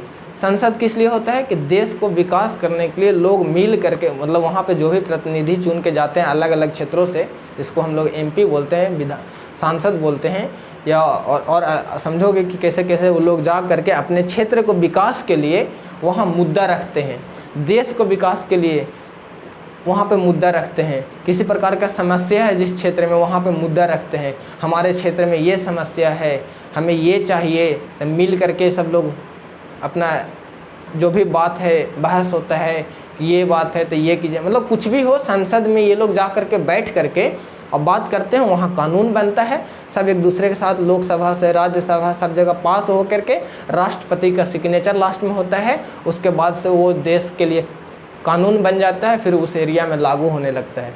तो ये जो पूरा प्रोसेस हुआ देश चलाने का, कि संसद में गए, संसद में कानून बैठा, सब लोगों से मिल के बात किए कि हमारे एरिया में ये परेशानी है, हम उस एरिया में ये करना चाहते हैं, आप लोग हमें अनुमति दीजिए, तो सब लोग मिल के अनुमति दिया और उसके बाद से वो कानून बन गया और आकर फॉलो हो गया। तो ये जो कानून बना कहाँ बना, संसद में। और संसद के तो बोलते हैं क्या, विधायिका। हम जब पिछला लेक्चर में जब पढ़ाए तो जो विधायिका लिखे थे, तब बगल में संसद लिखाए थे पोस्ट में करके। तो संसद में क्या काम होता है, कानून बनता है, और संसद को ही क्या बोलते हैं, विधायिका बोलते हैं। तो इस तरीके से जो लोकतांत्रिक, अब देखो लोकतांत्रिक मतलब कि जहाँ लोग वोट, अपना वोट दे करके उस देश का जो भी शासक है, जो भी उस देश को चलाने वाला, जिसके पास पावर हम दे रहे हैं, हम अपने ही लोगों में से चुन करके उसको हम अपने ही लोगों में से उसको चुन करके कोई एक, अब नेता कैसा होता है तो समझ रहे हो कि हर कोई नेता नहीं होता है, जो भी ऐसा लायक होता है, अपने ही लोगों में से चुन करके उसको हम अपना प्रतिनिधि बनाते हैं और उसको बोलते हैं कि जाइए आप हम पे शासन कीजिए। और अगर हमें कोई प्रॉब्लम होता है तो उसको हटा भी देंगे, क्योंकि हमारे पास हक है। तो लोकतांत्रिक देश में किसके पास सत्ता होता है, पावर किसके पास होता है, जनता के पास होता है। जनता चाहेगी तो वो जो सरकार बनाए उसको हटा भी सकती है, अगर नहीं अच्छा काम करे तो, और अगर अच्छा काम करे तो हमेशा। और वो लोकतांत्रिक देश में अलग अलग पार्टी भी होता है। यहाँ पर जैसे हम बोले बीजेपी पार्टी, नाम सुने होंगे, बहुजन समाज पर, और फिर ऐसे ही आम आदमी पार्टी, कांग्रेस का नाम सुने होंगे। देखो हमने पिछला हिस्ट्री का चैप्टर पढ़ा है भारत में राष्ट्रवाद, तो उसमें एक संस्था था जो बहुत हमारे देश को आज़ादी दिलाने में काम किया, इंडियन नेशनल कांग्रेस। तो हम उसके बारे में बताए थे। तो भारतीय राष्ट्रीय कांग्रेस कैसे, उसका स्थापना वो हम 1885 ईस्वी में उसी समय किए थे। जो अंग्रेज, जो उसमें लोग बहुत सारे जुड़े और कैसे कैसे हमारा देश तो सब हिस्ट्री और पॉलिटी लगभग सेम है। कैसे कैसे रेगुलेट हो गया। मॉडर्न इंडिया पढ़ोगे, मतलब आधुनिक भारत का इतिहास पढ़ोगे, जब अंग्रेज लोग कैसे शासन किया, और पॉलिटी दोनों सेम हो जाता है, क्योंकि वो लोग जो जो चेंजेस किए वही तो हम लोगों के यहाँ का राजनीतिक विज्ञान बन गया। तो इस तरीके से ये जो पार्टी लोग है, अगला चैप्टर में तुम लोग पढ़ोगे पॉलिटिकल पार्टीज, अलग अलग दल पढ़ोगे कैसे होता है। तो लोकतांत्रिक देश समझ गए कि दो तरीके का देश होता है लोकतांत्रिक। एक होता है जहाँ संसद के द्वारा काम होता है, और एक ऐसा देश होता है जहाँ कोई संसद नहीं होता है। एक ऐसा देश होता है जहाँ संसद नहीं होता है, वहाँ सिर्फ और सिर्फ राष्ट्रपति एक जगह पर रहते हैं, और वो राष्ट्रपति ही पूरे देश को रेगुलेट करता है। तो दो तरीके का, वहाँ जो राष्ट्रपति है वो भी लोग के द्वारा ही चुन के जाता है, और ये जो संसद में लोग जो बैठ के कानून बना रहे हैं ये भी लोग के द्वारा ही, लोगों के द्वारा ही चुन के जाता है। तो दोनों तो लोग के द्वारा ही चुन के गया। जो संसद में जाके कानून बनाने जा रहा है, देश को चलाने जा रहा है, उसको कौन चुना? लोग। और जो एक राष्ट्रपति डायरेक्ट जो जा रहा है उसको भी लोग चुना। तो दोनों तो लोकतांत्रिक देश हो गया, दोनों तो लोकतंत्र हो गया। लेकिन एक जगह संसद से काम हुआ और एक जगह सीधे एक ही आदमी किया, कौन? राष्ट्रपति। तो ये जो संसद, जहाँ जिस देश में संसद द्वारा काम होता है, संसद जैसा कोई नाम, कोई चीज़ है जहाँ पर लोग बैठ के मीटिंग करते हैं, उस देश के लिए कानून बनाते हैं, तो उसको बोलते हैं संसदीय प्रणाली। और एक हो गया क्या? राष्ट्रपति प्रणाली, जिसको गणराज्य भी बोलते हैं। हमारा देश क्या है? तो हमारा देश में राष्ट्रपति है, और हमारा देश में ये लोकतांत्रिक जो देखना संविधान का प्रियम्बल प्रस्तावना में लोकतांत्रिक गणराज्य। हमारा देश लोकतंत्र भी है, हमारा देश गणतंत्र भी है। तो इसलिए लोकतांत्रिक गणराज्य। गणतंत्र एक ऐसा देश कहते हैं जहां राष्ट्रपति का भी चुनाव या डायरेक्ट हो या इनडायरेक्ट रूप से, जहां राष्ट्रपति का भी चुनाव होता है। राष्ट्रपति कौन होते हैं? पूरे देश का प्रथम नागरिक कहा जाता है राष्ट्रपति को। तो राष्ट्रपति का भी चुनाव होता है। जहां राष्ट्रपति का चुनाव होता है उसको कौन सा देश बोलते हैं? गणतंत्र देश। और लोकतंत्र देश किसे बोलते हैं? जहां सरकार का जो हेड होता है, जिसे पीएम बोलते हैं, प्रधानमंत्री, पूरे सरकार का हेड। क्योंकि देखो वहाँ पर जो भी, वहाँ संसद में जो लोग भी बैठने गए, जो भी एमपी लोग बैठने गए, विधायक या बोलो सांसद लोग बैठने गए, वो भी तो सरकार ही हैं। सरकार का काम है कानून बना ले, वो लोग तो मिल के सरकार है, मतलब वो भी सरकार ही हैं। लेकिन उस पूरे सरकार का हेड कौन है? पीएम, प्रधानमंत्री। तो उसका चुनाव हम लोग अपना वोट से देके करते हैं। तो वो भी क्या है? लोकतंत्र है। और एक गणतंत्र कैसे, किसको बोलेंगे? जहाँ देश का जो राष्ट्रपति होता है, जिस देश का राष्ट्रपति होता है, उस राष्ट्रपति का भी चुनाव होता है। तो ब्रिटेन में एक प्रधानमंत्री भी है और एक राष्ट्रपति भी है। ब्रिटेन में अभी के समय में वहाँ एक राष्ट्रपति भी है और वहाँ एक प्रधानमंत्री हैं, फिर भी उसको गणतंत्र देश नहीं बोला जाता है। क्यों? तो यहाँ पर एक रिस्ट्रिक्शन है कि गणतंत्र देश उसी को बोलेंगे जहाँ राष्ट्रपति का चुनाव होता है, लेकिन वहाँ के जो राष्ट्रपति हैं वो वंशानुगत हैं। यानी वहाँ के खानदान में, मतलब वहाँ के संविधान में लिख दिया गया है कि जो भी राष्ट्रपति बनेगा इस खानदान का आदमी ही बनेगा। जो विक्टोरिया वहाँ का फैमिली था, अब तुम वहाँ के रानी के बारे में जाने होगे, मतलब हम बहुत पहले चर्चा किए हैं कि कैसे विक्टोरिया हो गए, ये वो जो उन लोगों का जो वंश है, उस समय का जो राजा था, जो हम लोगों पर शासन किया था, वही जो राजा है ना, वही राजा का कोई जो भी फैमिली हो उसी का कोई ना कोई बन जाएगा। कौन? राष्ट्रपति।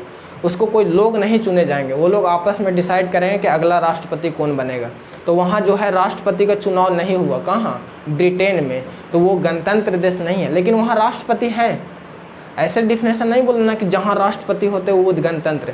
जहाँ राष्ट्रपति का चुनाव होता है वहाँ चुनाव नहीं होता है। इसके बाद कौन बन गया वो अपने से, वहाँ का देश का जनता वहाँ चुनता नहीं है कि अगला राष्ट्रपति ये बनेंगे। वो अपना फैमिली में ऐसे ही बनाते जाते हैं, जो भी कोई डेट कर गया तब मर गया। महारानी एलिजाबेथ का नाम सुनोगे, ये सब। तो ऐसे वहाँ गणतंत्र नहीं है, लोकतंत्र है। क्योंकि वहाँ का जो प्रधानमंत्री हैं अभी ऋषि सुनक हैं, तो उनको लोग चुन के बनाया है। तो वो क्या है? लोकतांत्रिक देश है, लेकिन गणतांत्रिक देश नहीं है। लेकिन हमारा इंडिया किसी न किसी तरीके से, हम लोग राष्ट्रपति का वोट नहीं करते हैं, डायरेक्ट तो नहीं करते हैं कि ये जो बटन दबाने जा रहे हैं ये राष्ट्रपति का चुनाव हो रहा है, लेकिन इनडायरेक्ट रूप से करते हैं। राष्ट्रपति का चुनाव कौन करता है? एमएलए एमपी लोग मिलके करते हैं। तो एमएलए एमपी को कौन चुना है? हम ही ना चुने हैं। एमएलए एमपी हमारा एरिया का कोई एक प्रतिनिधि बन के गया है हमारा एरिया को विकास करने के लिए, मतलब वो हमारा आदमी है। हमारा आदमी अगर किसी को वोट दे रहा है, राष्ट्रपति बना रहा है, तो एक तरीके से हम कह सकते हैं कि ये हमारा आदमी राष्ट्रपति बनाया तो ये हम ही दिए हैं, यानी डायरेक्ट ना देके इनडायरेक्ट तो आप प्रत्यक्ष रूप से तो दिए ना। प्रत्यक्ष मतलब दिखा नहीं, लेकिन हम ही तो उनको भेजे। हम अगर नहीं भेजते तो वो कैसे आपको देते वोट। तो आप प्रत्यक्ष रूप से न, या प्रत्यक्ष से दे, या आप प्रत्यक्ष रूप से ही अगर कहीं पर राष्ट्रपति का चुनाव हो रहा है तो उसको, वैसे देश को जहाँ राष्ट्रपति का चुनाव हो रहा है तो गणतंत्र देश, गणतंत्र बोलते हैं, जिसको गणराज्य भी बोल सकते हैं, गणतांत्रिक देश। गणतंत्र हमारा देश कैसा है, लोकतंत्र भी है और गणतंत्र भी। इसलिए तुम देखना प्रस्तावना में लिखा हो लोकतांत्रिक गणराज्य। गणतंत्र, गणतंत्र या गणराज्य दोनों सेम है। लोकतांत्रिक गणराज्य बनाने के लिए हम लोग कसम खाते थे, ऐसे करके उसमें लिखा हुआ है। समझ में आ गया कि प्रधानमंत्री क्या होता है, सरकार का हेड होता है। किसका हेड, पूरे सरकार का। तो सरकार, वो तो खुद सरकार है तो उनका हेड। तारे बोल तो रहे कि उससे नीचे भी बहुत सारा सरकार है, छोटा छोटा सरकार। राज्य सरकार है ना, स्थानीय सरकार है ना, राज्य सरकार में बहुत सारा मंत्री लोग हैं ना, मुख्यमंत्री हो गए, अलग अलग रेल मंत्री हो गए, स्वास्थ्य मंत्री हो गए, और अगर बोले तो वित्त मंत्री हो गए, गृह मंत्री हो गए। ये सब मंत्री ही ना है, तो ये सब किसके अंडर है, प्रधानमंत्री के अंडर है।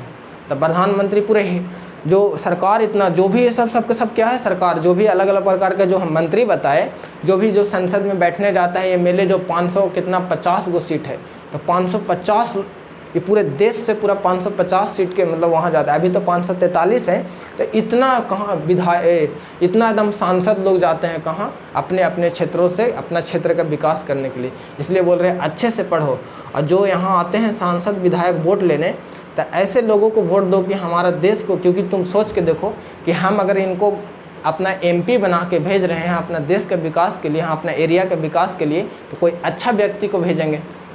तो जब हम अब ये सब हम पहली बार जाने थे तो हमको बहुत ही बुरा लगा कि गांव के लोग कुछ नहीं सोचते हैं कि ये एमपी साहब को वोट हम दे रहे हैं, सांसद जी आए हैं वोट दे दीजिएगा। अब ये भी नहीं सोच रहे हैं कि ये आदमी को हम वोट दे रहे हैं, ये आदमी हमारा ये क्षेत्र का विकास करने का प्रतिनिधि इसको बना रहे हैं, क्या ये विकास कर पाएगा, मतलब हम लोगों के लिए हित में बात करेगा। कभी तुम लोग देखो तो विधायक या सांसद को देखो हो कभी, कोई नहीं, सब के सब पैसा वाला है। इसलिए अगर अच्छे से पढ़ो पॉलिटी और थोड़ा अच्छे लोगों को वोट दो। अब देखो हमको भी पता नहीं था, लेकिन जब पता चला तो लगा कि अरे कितना अजीब बात है, हम अपना प्रतिनिधि भेजे, हमको पता नहीं कि किस लिए हम लोग वोट दिए हैं। वो जो गया है हम लोगों की तरफ से भी एगो सांसद जी हैं, बगल में पूछना कि हम लोगों के सांसद कौन है, तो वो जो सांसद हैं वो सांसद को कौन बनाया, हम अपना क्षेत्र को विकास करने के लिए हम लोग बनाए, लेकिन वो हम लोग का क्षेत्र का विकास नहीं करते। वो बस ऐसे ही जीत गए, पैसा मिल रहा है, रह रहे। सोचो कितना बड़ी बात है, क्योंकि हम अपना प्रतिनिधि बना के भेज रहे हैं कि जाइए और जा करके अब जो हमारा संसद है वहाँ बैठ करके हमारे क्षेत्र का विकास के लिए बात कीजिएगा। अब देखो हम लोग ऐसा सोच के लोग भेज, मतलब ये रूल है कि आप जो चुने हैं ऐसा सोच के चुने हैं, लेकिन वहाँ लोग ऐसे सोच के नहीं चुनते हैं। कितना अजीब बात है, सोच के देखो कितना अजीब बात है। बस पैसा पर, नोट पर वोट दे देते हैं और जिता देते हैं किसी को भी।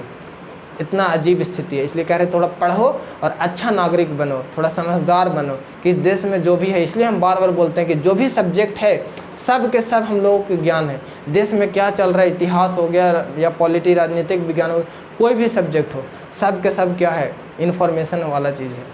सबसे हम लोग इन्फॉर्मेशन लेंगे ताकि देश में तुम सर्वाइव कर पाओगे, इस देश में जी पाओगे, नहीं तो सब कुछ चल के भाग जाएंगे, दबा देंगे। इसलिए अच्छे से रूल नियम जानो। और अभी तक समझ में नहीं आ रहा तो एक नंबर का मूर्ख हो। इतना ख़राब दिमाग किसी के पास नहीं होता है। और नहीं समझ में आया तो फिर से बैक करके समझो कि क्या हम बोले। ये जो जाता है एमपी जो मेंबर ऑफ पार्लियामेंट होता है, जिसको हम लोग हिंदी में सांसद जी बोलते हैं, वो संसद में बैठने के लिए जाता है। उसको कौन भेजता है, हम लोग वोट दे के भेजते हैं। हम लोग तरफ के सुशील, ये नाम है उनका, सुशील सिंह हम लोगों का सांसद हैं। अब जब वोट हो रहा था तो हमको याद है कि सुशील सिंह आए थे तो वो वोट दिए थे। हमको ये सब पता नहीं था कि जो सांसद हैं सुशील सिंह है, ये हम लोग का प्रतिनिधि बन के जा रहे हैं कहाँ, संसद भवन में, और हम लोगों के देश, हम लोगों के एरिया के विकास करने के लिए काम करेंगे। अब वो क्या पता करते हैं कि नहीं करते हैं, अब करते तो ये स्थिति रहता है। तो इस तरीके से तुम अपना देश का राजनीति व्यवस्था को जानोगे तब तुम समझ में आए कि किस व्यक्ति को वोट दें, कौन व्यक्ति जो भी प्रतिनिधि बन के आएगा, कैंडिडेट बन के आएगा वोट लेने, तो उसमें देखेंगे कि इस व्यक्ति के पास अच्छा नॉलेज है, इसलिए हम वोट इनको देंगे, ये हमारा प्रतिनिधि बन के जाएंगे और हमको पूरा विश्वास है कि ये हमारे देश के, हमारे एरिया के लिए काम करेंगे, तो वो ऐसे करके वोट दिए जाते हैं। लेकिन गांव के लोग, मम्मी पापा, हम लोगों के कोई भी हैं गांव के, बटुरा बटरी या अगल बगल कोई भी गांव तुम देख लो, कोई भी गांव के लोग पढ़े लिखे नहीं। मतलब सबके बारे, सबको नहीं बोल रहे हैं, कुछ ही लोग, और कुछ मतलब हम बोल रहे एकदम 2-4 लोग। हम बोल रहे हैं ना कि वहाँ के, हम देखो ऐसा बोलना अच्छा बात नहीं है, वहाँ के जो मुखिया जी बने हैं ना, उनको भी ये सब पूरा व्यवस्था पता नहीं होगा। पूरा हम चैलेंज करते हैं, पूरा पॉलिटी में जो ऐसे हम लोगों का सरकार है, लोकतांत्रिक सरकार, कैसे कैसे शासन व्यवस्था चलता है, कैसे 2 सदन है जहाँ कैसे एमएलए जाते हैं, हम पूरा चैलेंज कर रहे हैं कि मतलब पूरा सही बोल रहे हैं, क्योंकि किस तरीके से उनको जिताया गया इस बार। बस खाली गरीब देख कर कि गरीब हैं, पैसा लगाए हैं, जिता दो, हम लोग वोट दे के जिता दिए, उनको भी पता नहीं है कि कैसे शासन व्यवस्था चलता है। सोचो कितना ख़राब स्थिति है। मुखिया जो हमारे गांव के हैं उनको भी अगर पता नहीं है तो कितना, तो इस तरीके से होता है। हमको पूरा विश्वास है कि पूरे तरीके से जो पॉलिटी में पढ़ना, उनको थोड़ा मोड़ा पता होगा, अब जो राजनीति में गए हैं तो अगर थोड़ा मोड़ा तो पता होगा, लेकिन जो जिस तरीके से व्यवस्था है कि कैसे हम लोगों का देश काम करता है, लोकतंत्र, गणतंत्र, कैसे लोकतंत्र किसको बोले, गणतंत्र, संघवाद क्या होता है, ये सब उनके पास नॉलेज नहीं होगा। पूरा ये एकदम फैक्ट है। अगर कोई वीडियो सियाना लोग देख रहे हैं तो वो लोग, मतलब कोई बड़े लोग देख रहे हैं तो मतलब, क्योंकि इन लोगों को समझाना है तो हमको ये बताना पड़ रहा है, ताकि इन लोगों को लगे कि अरे वो नहीं जान रहे, हम तो जानेंगे अच्छा से। इस कारण से बोले हैं, तो सॉरी, माफ़ कीजिएगा अगर ऐसा हम बोले तो इस तरीके से समझो कि गांव के लोग कैसे हैं। गांव में अधिकतर, लगभग सब, अधिकतर क्या बोले, जो भी पढ़े लिखे ना, जो भी कंपनी वगैरह में काम कर रहे हैं, बाकी और कुछ तो लोग हैं गांव में पढ़े लिखे जो ये सब जान रहे हैं, कुछ लोग हैं, और बाकी जो काम कर रहे हैं कंपनी वगैरह में, बस कैसी तरीके से ज़िंदगी बिता रहे हैं, उन लोगों की ये सब व्यवस्था पता नहीं है। और जब पता ही नहीं है तो वोट कैसे देंगे सोच समझ के? जो आके पैसा थमाएगा उसको वोट देंगे। तो वो जो प्रतिनिधि बन के गए वो भी एक प्रकार का हम लोगों का सरकार बन के गए हैं। अब वो पूरे जो सरकार है, इतना सारा एमपी है, इतना सारा एमएलए है, इतना सारा मुख्यमंत्री हैं, अलग अलग मंत्री हैं, रेल मंत्री, शिक्षा मंत्री, स्वास्थ्य मंत्री, वित्त मंत्री, गृह मंत्री, ये सब जो भी मंत्री हैं सब के सब क्या हैं, सब सरकार हैं। और ये पूरे सरकार का हेड कौन है? पीएम, प्रधानमंत्री। तो सरकार का हेड कौन होता है? प्रधानमंत्री। और पूरे देश का हेड कौन होता है? राष्ट्रपति। इसलिए राष्ट्रपति को क्या बोला जाता है? राष्ट्रपति को बोला जाता है देश का प्रथम नागरिक। ये सब हम पहले भी समझाए हैं बहुत बार। तो देश का प्रथम नागरिक कौन होता है? राष्ट्रपति। और पूरे सरकार का एकदम हेड कौन होता है? सरकार का एकदम हेड कौन होता है? तो पीएम, प्रधानमंत्री। उसके नीचे ही सब लोग आएंगे। तो इस तरीके से सत्ता को ऐसे बांट दिया जाता है। सत्ता को जो हम लोग साझेदारी उसमें पढ़े। और संघवाद क्या होता है कि अलग अलग क्षेत्र पर एक सरकार बना दिया गया, कि एक राज्य सरकार होगा जो अपने राज्य का विकास करेगा, एक केंद्र सरकार होगा वो केंद्र का विकास करेगा, पूरे देश का विकास करेगा, एक स्थानीय सरकार होगा जो अगल बगल अपने स्थान जो भी क्षेत्र है उसका विकास करेगा। अब उन लोगों का काम कहाँ है? तो ये जो सूची है, संघ सूची, राज्य सूची, समवर्ती सूची, इस संविधान में एक लिस्ट बनाया गया है। एक लिस्ट बनाया गया कि ये जो है केंद्र सरकार का काम है, ये नहीं कर सकता, ये काम खाली सिर्फ कर सकता है केंद्र सरकार, और ये इतना सारा काम राज्य सरकार कर सकता है, और एक ऐसा काम है जो दोनों मिल के करेंगे। तो ऐसे को हम लोग बोलते हैं समवर्ती सूची में रखा गया है। तो देखो कितना अजीब हम लोगों का, मतलब कितना अजीब पढ़ाई है। अब ये सब पढ़ोगे तो तुम किसी को अगर सुनने से किसी को बुखार लगेगा, किसी को किसी तबीयत खराब होगा। चुपचाप सुनना है, हम देश का नागरिक हैं, देश में रह रहे हैं, तो पॉलिटी हमारे देश में किस तरीके से देश हमारा चल रहा है, कैसे चल रहा है, तभी ना तुम रह पाओगे, जी पाओगे। अब वोट देने गए, वोट का मतलब ही नहीं समझ रहे हो। देख रहे हो ना कि ये को हम प्रतिनिधि भेज रहे हैं, कितना रिक्सी वाला काम है कि कैसा प्रतिनिधि भेज रहे हैं अपने देश के, हम अपना एरिया, हम अपना क्षेत्र को विकास करने के लिए। तो सोच समझ के वोट देना कितना ज़रूरी है, ताकि अच्छा आदमी जाए वहाँ प्रतिनिधि बन के, और अच्छा आदमी जाए तो अच्छा विकास करेगा। इसके लिए हम सही सोच समझ के वोट दें। अभी जो वोट देने जा रहे हो तो इसलिए तुम लोगों को बोल रहे हैं, लड़की लोग जो भी 4-5 लोग हैं, सबीना, सिंपी, ये लोग जो भी सिमरन है, बाकी लोगों को छूट जाता है तो ये ना बोलना कि हमारा नाम नहीं लिए, तो समझना। तो ये लोग जो भी हो, लड़की लोग या लड़के लोग या कोई भी व्यक्ति इस देश में रह रहे हो, तो ये सब जानना बहुत ज़रूरी है, ताकि अच्छे से रह पाओगे, ज्ञान रहेगा। तो इस तरीके से समझिए कि लोकतंत्र 2 तरीके से दो टाइप का हुआ, एक हो गया संसदीय प्रणाली जहाँ जिस देश में संसद द्वारा देश चलता है, कि संसद है एक देश में और संसद में कानून वगैरह चल रहा है और उससे देश चल रहा है, तो वो संसदीय प्रणाली हो गया। और एक राष्ट्रपति प्रणाली हो गया कि जहाँ सिर्फ राष्ट्रपति है, संसद जैसा कोई चीज़ नहीं है, एक राष्ट्रपति का कोई भवन है जहाँ रहते हैं, वहीं से सब कुछ नियम कानून पास होता है और देश को रेगुलेट किया जाता है। लेकिन दोनों लोकतंत्र में ही, लोकतांत्रिक देश में ही होता है ये दोनों, क्योंकि राष्ट्रपति को भी कोई व्यक्ति चुना और यहाँ जो संसद में जो भी लोग जा रहे हैं चुन करके उसको भी व्यक्ति चुना, तो ये जो सरकार का चुनाव हुआ व्यक्ति द्वारा, तो जहाँ व्यक्ति के द्वारा सरकार का चुनाव होता है उसको लोकतंत्र बोलते हैं। तो इस लोकतंत्र में दो तरीके का, एक संसदीय प्रणाली जहाँ जिस देश में संसद द्वारा काम हो रहा है, संसद के माध्यम से काम हो रहा है उसको संसद, और गणराज्य वो जहाँ यानी राष्ट्रपति प्रणाली जहाँ सिर्फ राष्ट्रपति का। अब देखो डेमोक्रेसी यहाँ फिर से लिखे हैं, अब यहाँ तो दो तरीके का हो गया कि दो तरीके का, यानी डेमोक्रेसी दो तरीके का, कि एक है कि संसद द्वारा चलता है देश और एक है कि ये। अब शासन करने का दो तरीका है, डेमोक्रेसी में शासन करने का दो तरीका, एक है एकात्मक शासन व्यवस्था और एक है संघात्मक शासन व्यवस्था। अच्छा, मतलब लोकतंत्र दो तरीके से शासन व्यवस्था था। हाँ, एकात्मक शासन व्यवस्था का मतलब कि एकात्मक शासन व्यवस्था वहाँ पर मतलब फॉलो होता है कि अगर मान लो कोई छोटा सा देश है, मान लो कि एक राज्य है, बिहार राज्य ले लो, ये छोटा सा देश है, मान लो कि ये देश है, राज्य नहीं बोल रहे, एक छोटा सा जितना क्षेत्रफल है बिहार का, इस बिहार राज्य इतना छोटा कोई अगर देश है, चाहे कोई दूसरा ही देश ले लो, अगर कौन देश ले लोगे, हम लोग ले लेते हैं, कब बेल्जियम पढ़े थे, चलो उसको नहीं लेते हैं, छोड़ो ना, हम अपना एक बिहार से राजधानी से उसको राज्य से हम समझ लेते, उसको अगर एक थोड़ा देर के लिए, चाहे उससे भी छोटा कौन सा हम लोग का है, केरल के नीचे, और वहाँ पे क्या है, चलो केरल के ले लो, छोटा सा ये है, या हरियाणा, ये भी बहुत छोटा है जो 2 करोड़ आबादी है, हरियाणा के ले लो। अगर हरियाणा एक छोटा सा अलग देश रहता तो यहाँ पर क्या जो सरकार होता वो अलग अलग सरकार क्यों रखता, क्योंकि छोटा सा वो तो कंट्रोल कर लेगा। तो अगर जगह छोटा है, एरिया छोटा है, जनसंख्या कम है, तो वैसे जगह पे एक ही सरकार होता है, और जहाँ एक सरकार होता है यानी वहाँ पर जो पावर होता है देश चलाने का वो बांटा नहीं जाता है। तो अगर एक ही जगह है यानी कि केंद्रित है सत्ता जो है उस देश को चलाने के लिए, अगर छोटा सा कोई एरिया है, वो अगर देश है, उसको चलाने के लिए हम सत्ता को अगर नहीं बांट रहे हैं, तो वैसे शासन व्यवस्था को हम लोग बोलते हैं एकात्मक शासन व्यवस्था। समझ में आया कि एकात्मक है, वहाँ पर एक ही शासन व्यवस्था है, एक ही शासक है, वो अलग अलग क्षेत्र में अपना शासन को, सत्ता को नहीं बांटा कि तुम ये, एक तो छोटा देश है, वहाँ पर एक ही लोग है, मतलब जो बना सरकार, वो नीचे का कोई सरकार नहीं रखा, राज्य सरकार जैसे वहाँ कोई नाम नहीं आया, छोटा सा देश है, हम पूरा कंट्रोल कर लेंगे, तो वैसे व्यवस्था को हम लोग बोलते हैं एकात्मक शासन व्यवस्था। लेकिन अगर कोई क्षेत्र बहुत विशाल है, जैसे हमारा भारत देश इतना विशाल क्षेत्र है, इतना डाइवर्सिटी है, अब यहाँ पर अगर एक ही अगर सोचे कि हम ही पूरे देश को विकास करें तो पॉसिबल नहीं है, क्योंकि हर जगह पे अलग अलग संस्कृति है, अलग अलग लैंग्वेज मतलब भाषा है, इस तरीके अलग अलग हर कुछ है।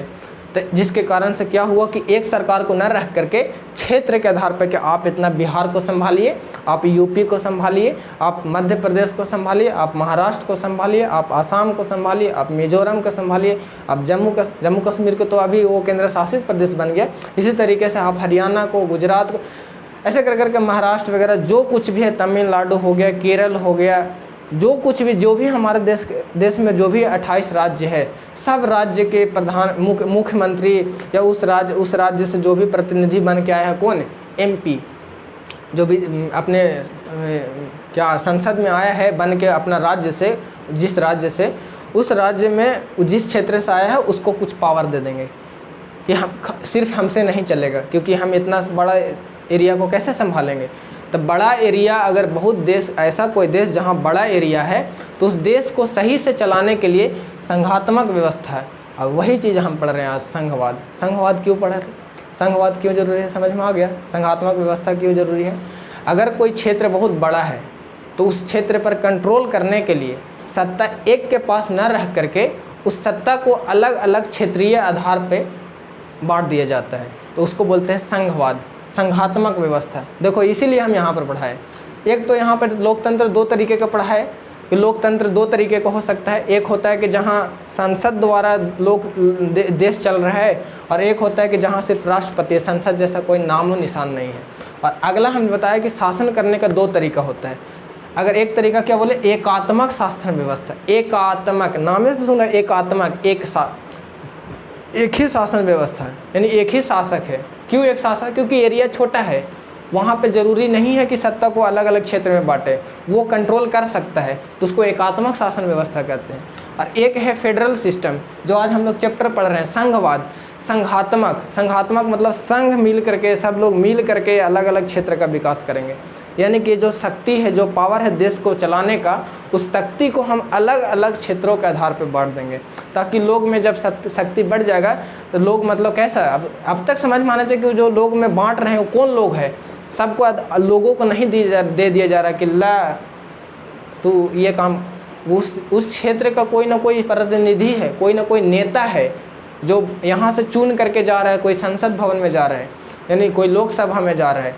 ऐसा नेता को जो एमएलए लोग को चुन रहे, वो लोग विधानसभा में जा रहे हैं और वहाँ मीटिंग कर रहे हैं कि हमारे बिहार राज्य में शिक्षा व्यवस्था ख़राब है, हम लोग और चौपट कीजिए, इसको ज़रूरी नहीं है यहाँ पढ़ाना, यहाँ के लोग बहुत मेहनती हैं, नहीं पढ़ाइएगा तो हम लोग इससे काम करवाइए खूब, क्योंकि इन लोग बिहार के लोगों से ही बहुत सारा फैक्ट्री वगैरह चल रहा है। इस तरीके से वहाँ मीटिंग होता है, इसलिए यहाँ पर कोई भी कंपनी नहीं खोलिए बिहार में, यहाँ के जो भी लोग हैं सबको मजबूरी में जाने दीजिए बाहर कमाने। ऐसा वहाँ नियम कानून बन रहा है। अरे ऐसा नहीं बन रहा है, लेकिन ऐसा होना चाहिए, लेकिन हमको तो लगता है यही बन रहा है कानून कि इस तरीके से कहाँ हर एक राज्य का एक सभा आयोजन करने का हम यहाँ पर बताएंगे कैसे कैसे होता है, जहाँ विधायक लोग जाकर बैठता है और विधायक लोग मीटिंग करके गवर्नर वगैरह से साइन करा करके अपना राज्य में मुख्यमंत्री जो हैं कुछ देते हैं अपना राष्ट्र। बहुत अजीब, बहुत अच्छे से देखो, हमको लगता है कि चैप्टर के फिर हम सोचे थे कि ये तो चैप्टर 1 घंटा में, आधा घंटा में ही बन जाएगा ये, लेकिन ये बड़ा हो जाएगा। तो समझ में आया कि यहाँ पर लोकतांत्रिक में 2 तरीके से शासन व्यवस्था है, एक क्या है एकात्मक शासन व्यवस्था और एक क्या है संघात्मक शासन व्यवस्था। तो हम लोग आज क्या पढ़ रहे हैं, संघात्मक। क्यों? क्योंकि हमारे देश में संघात्मक व्यवस्था है, एकात्मक व्यवस्था नहीं। एकात्मक व्यवस्था कहाँ? यहाँ पर लिखा है केंद्रीकरण, विकेंद्रीकरण है, केंद्रीकरण नहीं है, एक जगह केंद्रित नहीं है हमारे देश में शासन, किसी एक के पास शासन नहीं है। एक राज्य सरकार भी है, एक केंद्र सरकार भी है, एक स्थानीय सरकार भी है। स्थानीय सरकार 1992 में आए थे। तो इस तरीके से हम लोग 3 स्टेज में अलग अलग सरकार बांट दी और सबको कुछ ना कुछ अधिकार दे दिए। इस तरीके से यहाँ शासन व्यवस्था चलता है। यहाँ पर जो हम लोगों का देश है या किसी भी देश में शासन व्यवस्था जो है केंद्रित नहीं है, विकेंद्रीकरण है शासन व्यवस्था का। वो शासन व्यवस्था अलग अलग क्षेत्रीय हिसाब से अलग अलग नेता को, अलग अलग मंत्री को दे दिया गया है विकास करने के लिए। तो वैसे देश का शासन व्यवस्था को हम लोग बोलते हैं संघवाद, संघात्मक शासन व्यवस्था। और ये क्यों जरूरी पड़ता है संघात्मक शासन व्यवस्था? क्योंकि क्षेत्र बड़ा होता है और क्षेत्र को विकास करना होता है। तो एक अगर कोई लोग हैं, एक ही अगर केंद्रीकृत कर दिया जाए तो देश को विकास करने में प्रॉब्लम आता है, मतलब परेशानी आता है, जिसके कारण से वो लोग अलग अलग क्षेत्र के हिसाब से देश में सत्ता को बांट देते हैं, सत्ता को विभाजन कर देते हैं, जिसको हम लोग बोलते हैं संघात्मक शासन व्यवस्था। संघात्मक समझ में आ गया? उसी को बोल रहे हैं संघवाद। संघात्मक और संघवाद दोनों सेम है। समझ में आया कि संघात्मक व्यवस्था क्यों जरूरी है? क्योंकि क्षेत्र बड़ा है, अगर केंद्रीकरण कर दे अगर शक्ति का, तो वो पूरे देश को विकास करने में बहुत बाधा आएगा, वो पूरे देश को कंट्रोल नहीं कर पाएगा। और वो सत्ता की साझेदारी में क्या समझे थे कि अगर सत्ता को एक ही जगह किसी के पास दे दिया जाए तो उसके पास पूरा अगर पावर आ जाए तो गलत तरीक़ा से भी यूज कर सकता है सत्ता को। इसलिए सत्ता को अलग अलग क्षेत्र में बांट दिया जाए ताकि सब बैलेंस रहे। अगर ये कुछ गलत करने का सोचे तो सत्ता को इधर भी तो बटा हुआ है, ये उसको मना करेगा। इस तरीके से बहुत अजीब बैलेंस तरीके से सबको बांट दिया गया है सत्ता। कितना अच्छा है हम लोग का शासन व्यवस्था, चाहे और भी देशों का है। यहाँ समझ में आ गया केंद्रीकरण। विकेंद्रीकरण मतलब केंद्रीकरण नहीं है, विकेंद्रीकरण मतलब कि बटा हुआ है। कैसे? एक केंद्र सरकार में बटा हुआ है, राज्य सरकार में बटा हुआ है, स्थानीय सरकार में बटा हुआ है, इस तरीके से सत्ता बटा हुआ है। तो ये पूरा पोर्शन पूरा कंप्लीट हो गया, ये पूरा पोर्शन कंप्लीट हो गया। और यहाँ पर भी लिखा हुआ क्या? Head of the state. देश का हेड, देश का एकदम मेन, मतलब देश का पूरा हेड कौन होता है? राष्ट्रपति, जिसको प्रथम नागरिक बोला जाता है देश का। फिर यहाँ लिखा हुआ है हेड ऑफ द गवर्नमेंट, यानी सरकार का हेड कौन होता है? प्रधानमंत्री। ये ऑब्जेक्टिव क्वेश्चन बन सकता है और कितना आसान है। देश का हेड पूरा देश का हेड कौन होता है? प्रथम नागरिक राष्ट्रपति। और पूरे सरकार जो है, अलग अलग जो सरकार है, वो पूरे सरकार का हेड कौन है? प्रधानमंत्री। कितना? ये भी खत्म हो गया 2 पॉइंट। फिर अगर यहाँ बोले अब यहाँ से कुछ नया बात सीखोगे कि भारतीय संसद का अंग है, संसद का कुछ अंग है। अब पिछला लेक्चर में हम पूरा अच्छे से पढ़ाए हैं, और अगर अभी कुछ याद नहीं है, 1 नंबर के मूर्ख हो, क्योंकि हम पहले ही बोले कि थोड़ा सा अच्छे से पढ़ो, नहीं समझ में आया फिर से देखो। संसद का अंग क्या क्या है? तो संसद का अंग है, संसद का अंग 3 अंग है, एक राष्ट्रपति, एक लोकसभा और एक राज्यसभा। अच्छा मान लो इतना याद था, नहीं याद था, उसमें भी बोले थे लोकसभा को एक और नाम है और राज्यसभा का एक और नाम है। लोकसभा को हम लोग बोलते हैं निम्न, यहाँ पर अगर लिखे होंगे तो निम्न सदन, और अगर राज्यसभा को बोले तो उच्च सदन। यहाँ पर शायद नहीं लिखे हैं। सबसे पहले तो समझो कि हम लोग संसदीय व्यवस्था शासन प्रणाली में रहते हैं। हमारा देश क्या है? संसदीय व्यवस्था। यहाँ पर बोले ना कि एक संसदीय व्यवस्था है, लेकिन यहाँ पर हम लोगों का शासन प्रणाली जो संसदीय भी है और गणराज वाला भी है, दोनों काम करता है। संसदीय व्यवस्था में क्या होता है? जहाँ संसद से हर कुछ कानून वगैरह बनता है।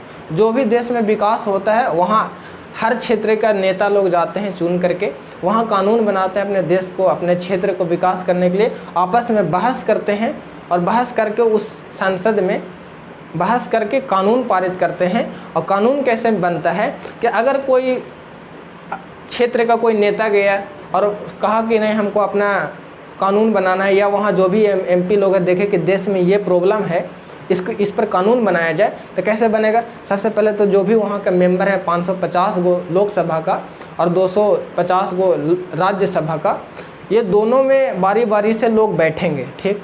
और बैठ करके सोचो कि ये जो कानून बनता है 550 यानी अभी तो 543 लोगों से डिसाइड होता है।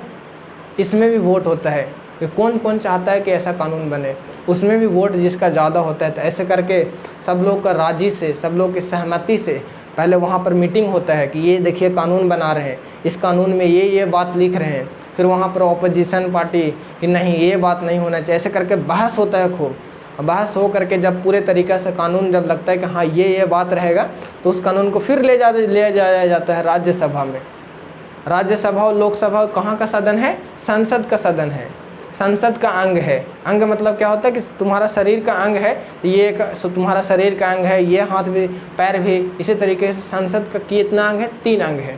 संसद के अंदर 3 अंग है, एक है और 2 सदन बनाए गए हैं, एक लोकसभा का, एक राज्यसभा का। लोकसभा को हम लोग बोलते हैं निम्न सदन और राज्यसभा को बोलते हैं उच्च सदन। कोई भी कानून बनाना होता है, सबसे पहले जो लोकसभा के जो भी मेंबर हैं, कौन मेंबर होते हैं? संसद के मेंबर ऑफ पार्लियामेंट यानी MP, सांसद लोग। फिर उधर से जो भी मेंबर होते हैं वो वहाँ पे बैठ करके आपस में डिस्कस करते हैं, आपस में बात विचार करते हैं, बहस होता है कि इस कानून में ये बात होना चाहिए, नहीं होना चाहिए। फिर उसके बाद वो लोग क्या करते हैं कि जब कुछ भी डिसाइड हो करके जब वहाँ से लगता है कि हाँ ये बात होना चाहिए, तो वो जो भी नियम कानून बना फिर उसको लेके जाया जाता है कहाँ?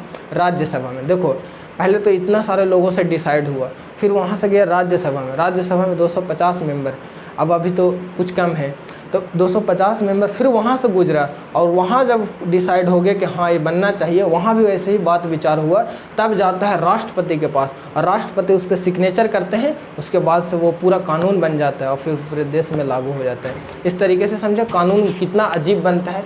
कोई भी कानून यहाँ आता है कि लड़की लोगों को 21 साल के प्लस में उम्र में शादी होना चाहिए, दहेज, मतलब जो भी तरीके का कानून बन रहा है सब कैसे बनता है? संसद में। इतना बड़ा प्रोसेस होता है।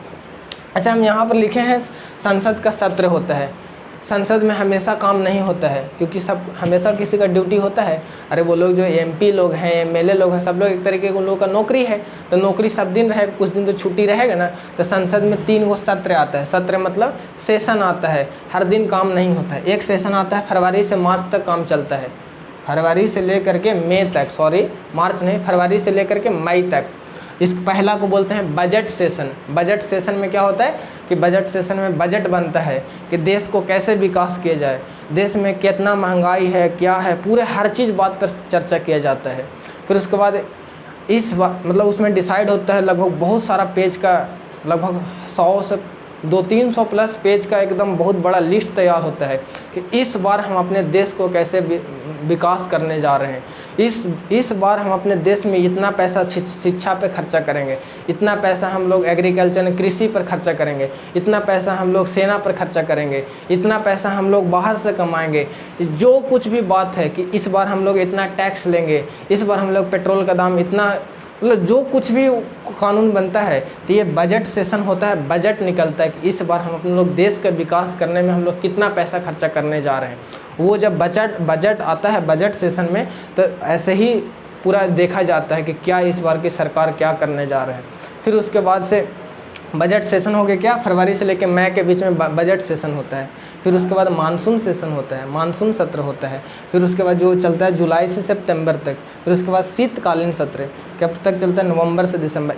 ये 3 तरीके का सत्र हो गए। संसद का अंग समझ में आ गया, 3 संसद का अंग है। सबसे पहला राष्ट्रपति, फिर उसके बाद लोकसभा, राज्यसभा। लोकसभा को ही निम्न सदन बोला जाता है, राज्यसभा को उच्च सदन बोला जाता है। कोई भी कानून बनना होता है, कानून को ले जा करके लोकसभा के जितने भी मेंबर हैं सब में आपस में बहस होता है, बात विचार होता है, डिसाइड होता है, बहुत तरीके का काम होता है। जब वहाँ से पास हो जाता है तो फिर चला जाता है कहाँ, राज्यसभा में।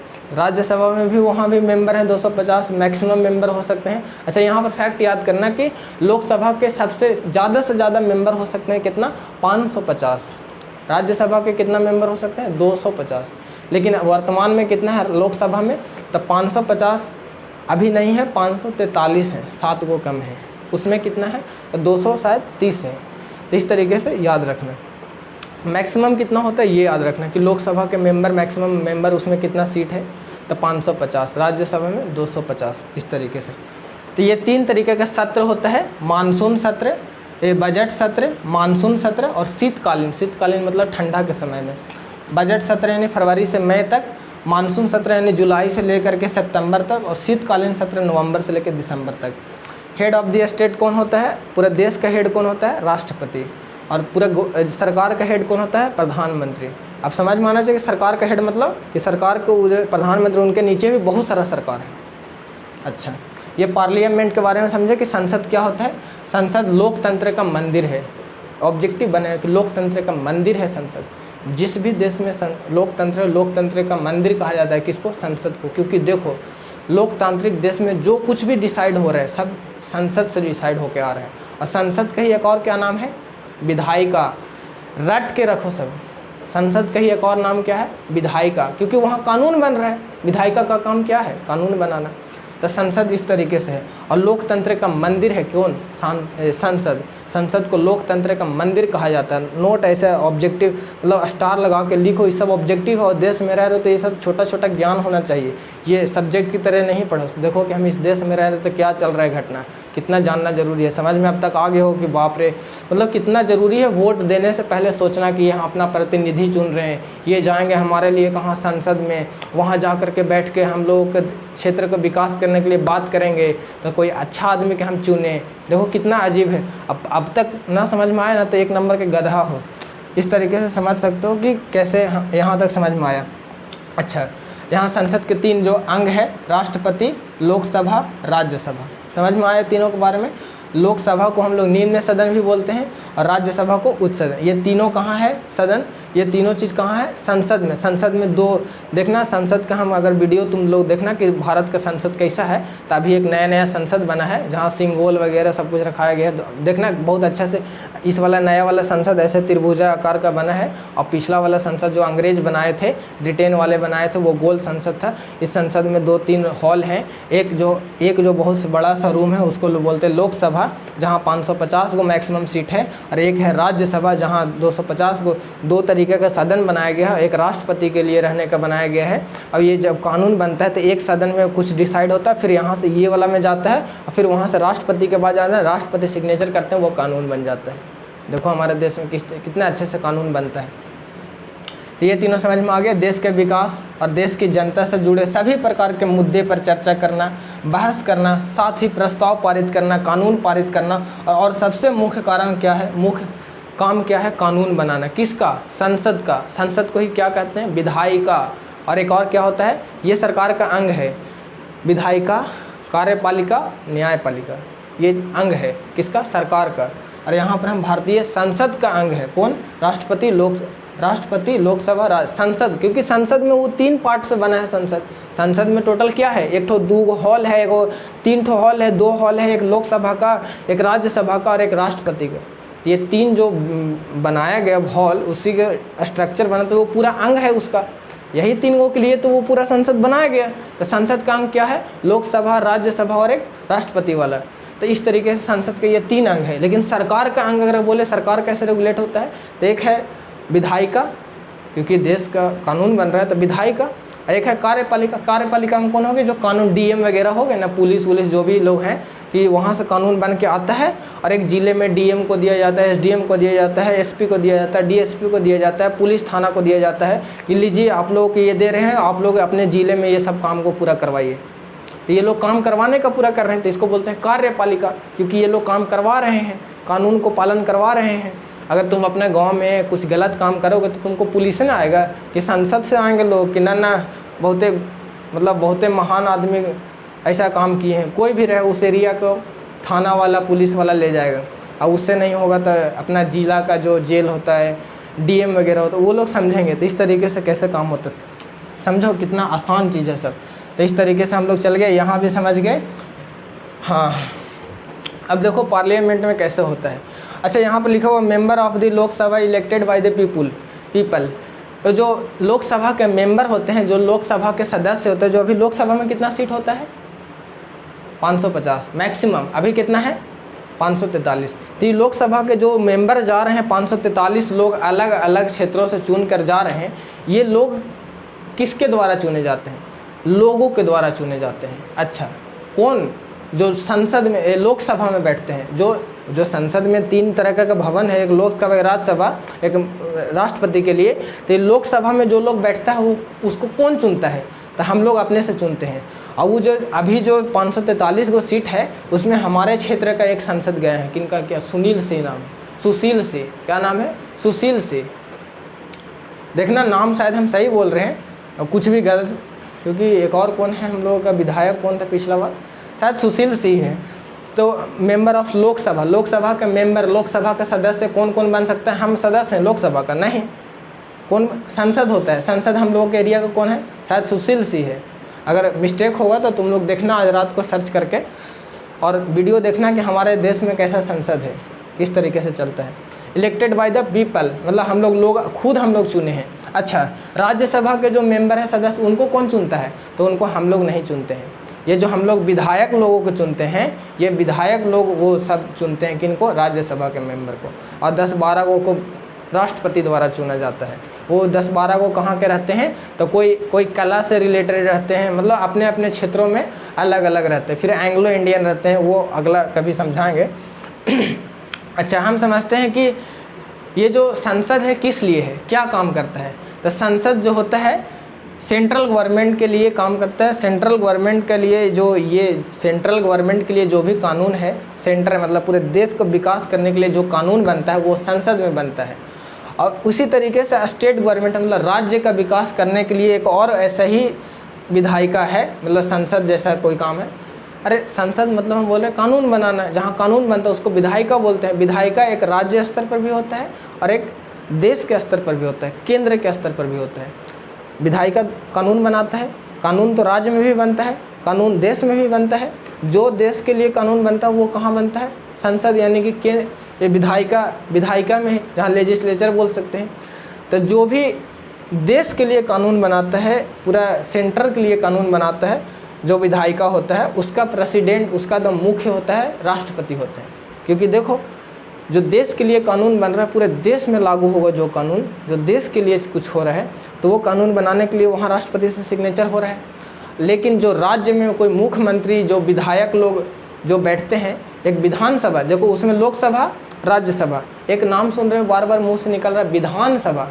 विधानसभा क्या होता है, हर एक राज्य का एक सभा करने के लिए एक ऐसे ही भवन होता है, जिसको हम लोग विधानसभा बोलते हैं। समझ में आ रहा है बात, कि हर एक राज्य में सभा करने के लिए, कानून बनाने के लिए, राज्य का भी तो अलग कानून बनेगा, क्योंकि राज्य का विकास करना है, इसके लिए एक विधानसभा होता है। देश का विकास करने के लिए क्या होता है, ये संसद होता है, जहाँ लोकसभा, राज्यसभा होता है। लेकिन अपने अपने क्षेत्रों में राज्य का विकास करने के लिए क्या होता है, विधानसभा होता है। वहाँ कौन मेंबर होते हैं, हम लोग बोलते हैं विधायक जी, वो जो विधायक चुन के गए हैं, इस बार कौन है, कोई भी क्या कोई मुस्लिम है, वो जो गए हैं वो कहाँ रहेंगे, अपना जो हम लोग का पटना में है बिहार का क्या नाम, ये विधानसभा, वो विधानसभा में जा कर के अपने देश अपने एरिया के लिए विकास के लिए कुछ वहाँ कानून बनाएंगे कि देखिए हम वहाँ पे बटरी में वो जो कब्रिस्तान है उसको हम ऐसे घेर के लगाना चाहते हैं, हमको इतना पैसा चाहिए। कहाँ बात करेंगे, विधानसभा में। कहाँ, विधानसभा में। विधानसभा से पास होकर के जाएगा किसी और के पास। अच्छा, ये जो विधानसभा होता है उसका मुख्य कौन होता है, गवर्नर, राज्यपाल, समझ में आ रहा है। और लेकिन इसका लोकसभा राज्यसभा का मुख्य कौन होता है, राष्ट्रपति। ध्यान से सोचो सब, लोकसभा राज्यसभा कहाँ होता है, संसद में। संसद का अंग है एक राष्ट्रपति। तो ये दोनों में कोई काम होगा तो इस सबसे सिग्नेचर लास्ट में किससे होगा, राष्ट्रपति से। और यही चीज़ अगर अपना हर एक राज्य का एक विधानसभा होता है और विधान परिषद होता है, विधानसभा, विधान परिषद, लोकसभा, राज्यसभा, लोकसभा, राज्यसभा, विधानसभा, विधान परिषद, लोकसभा, राज्यसभा, विधानसभा, विधान परिषद, 4 तरीके का है। लोकसभा, राज्यसभा संसद में होता है और विधानसभा, विधान परिषद हर एक स्टेट का होता है, हर एक राज्य का होता है। इसका मुख्य कौन होता है, राज्यपाल। यानी यहाँ कुछ भी कानून बनेगा राज्यपाल से सिग्नेचर करवाना होगा, यहाँ जो भी कानून बनेगा राष्ट्रपति से सिग्नेचर करवाना होगा। कितना सिंपल है। और अभी तक ये सब के बारे में नहीं जानते हो तो इस चैप्टर में कम से कम नाम भी जान गए हो ना कि लोकसभा, राज्यसभा, विधान परिषद, विधानसभा, ये 4 तरीके का नाम होता है। अगर इधर हम संघात्मक में बोले तो केंद्र सरकार, राज्य सरकार, स्थानीय सरकार होता है, बजट सत्र होता है, मानसून सत्र होता है, शीतकालीन सत्र होता है, संसद का अंग होता है राष्ट्रपति, Lok Sabha, Rajya Sabha, head of the state ये होता है। कम से कम इतना भी याद हो गया तो सब याद हो गया। अब बहुत बात है, कम से कम ये नाम ही याद होना चाहिए कि लोकसभा जैसा नाम होता है। अब उसका काम फिर बाद में याद करना है कि ये सब का काम क्या है। तो ये भी पूरा पोर्शन कंप्लीट हो गया। यहाँ भी बोल दिए लोकसभा का मेंबर की कौन चुनता है, लोकसभा का जो लोग वहाँ MP बैठते हैं उसको लोग चुनते हैं, जनता चुनता है। राज्यसभा का मेंबर को जनता नहीं, ये जो विधानसभा के जो MLA साहब हैं, विधायक जी, उसको वो लोग चुनते हैं। ऐसे ये पूरा कंप्लीट हो गया। सूची का बात कर लेते हैं, लास्ट सूची है, इसके बाद वीडियो ख़त्म होगा। अच्छा, संविधान में क्योंकि हम लोग पढ़ रहे हैं संघवाद। संघवाद का मतलब सत्ता को एक जगह केंद्रित न करके सत्ता को अलग अलग क्षेत्रीय हिसाब से अलग अलग सरकार में बांटना, अलग अलग सरकार के साथ साझा करना। तो 3 तरीके के मेनली, 2 तरीके का हर एक जगह मुख्य जगह सरकार होता है, मुख्य सरकार हर एक देश में। एक होता है केंद्र सरकार जो केंद्र को विकास करता है, केंद्र मतलब पूरे देश को विकास करता है। एक होता है राज्य सरकार और एक होता है स्थानीय सरकार। अभी तीनों का सबका तो कुछ न कुछ शक्ति होगा कि राज्य का क्या काम राज्य कौन कौन सा काम कर सकता है, केंद्र कौन कौन सा काम कर सकता है। इस सब के लिए एक लिस्ट बनाया गया है। कहाँ, संविधान में लिस्ट बनाया गया है, सूची बनाया गया है। सूची जो 3 तरीके का सूची बनाया गया है, एक है केंद्र सूची, राज्य सूची और एक है लास्ट में समवर्ती सूची।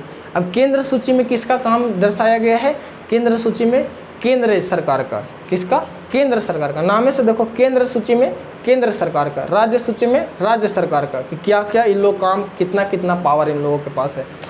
तो अगर हम सबसे पहला अगर बोले केंद्र सूची, केंद्र सूची नहीं, संघ सूची।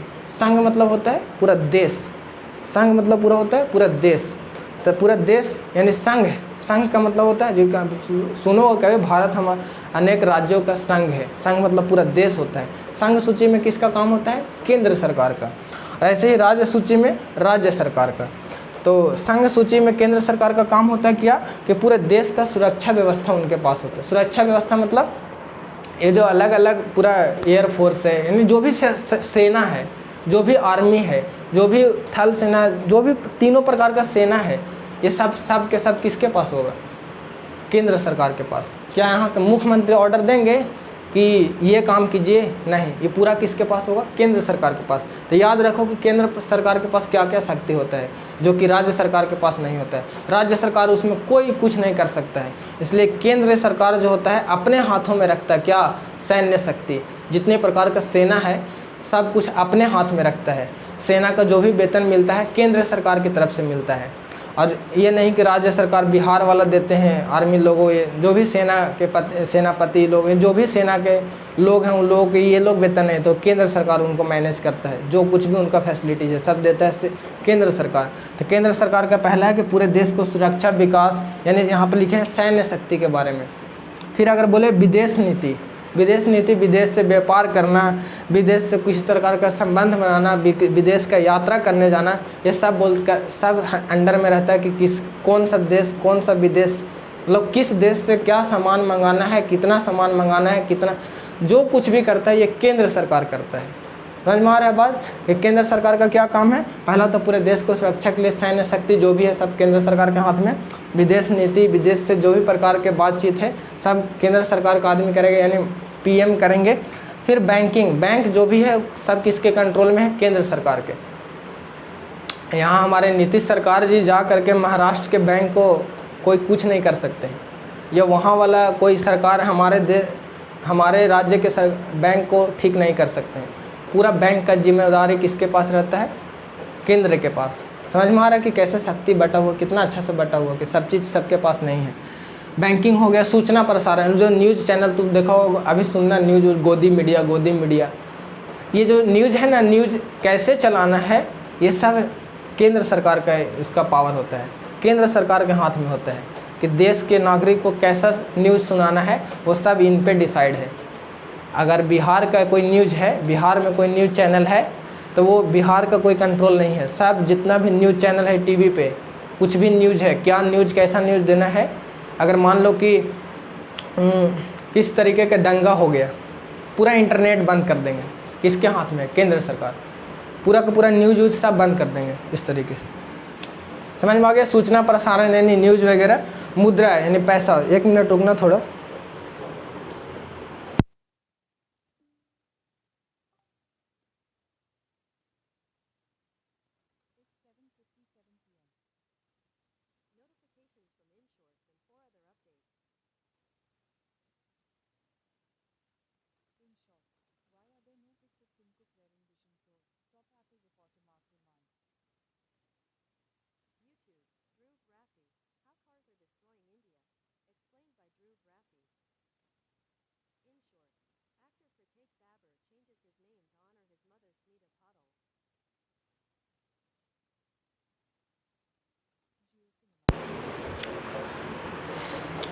हाँ, तो समझ में आ रहा है कि केंद्र सरकार का क्या काम है, राज्य सरकार का क्या काम है। केंद्र सरकार का काम पूरे देश को सुरक्षा करना यानी सैन्य शक्ति और विकास करना।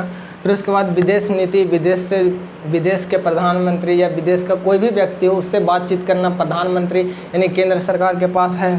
बैंकिंग से रिलेटेड कोई भी हो कि कितना नोट छापना है, किस बैंक को कितना लोन वगैरह, जो भी बैंक से रिलेटेड काम है सब पर हाथ है कि बैंक को इस तरह के घोटाला अगर कोई कर दिया तो सब उसका खोज खबर कौन लेगा? केंद्र सरकार लेगा, उसमें राज्य सरकार नहीं करना चाहिए। मान लो कोई बैंक में बहुत बड़ा घोटाला हो गया तो उसका कौन काम? केंद्र सरकार उसको सही से करेगा, फिर जाएगा अपना सुप्रीम कोर्ट वगैरह सब कुछ मिल के काम करेंगे।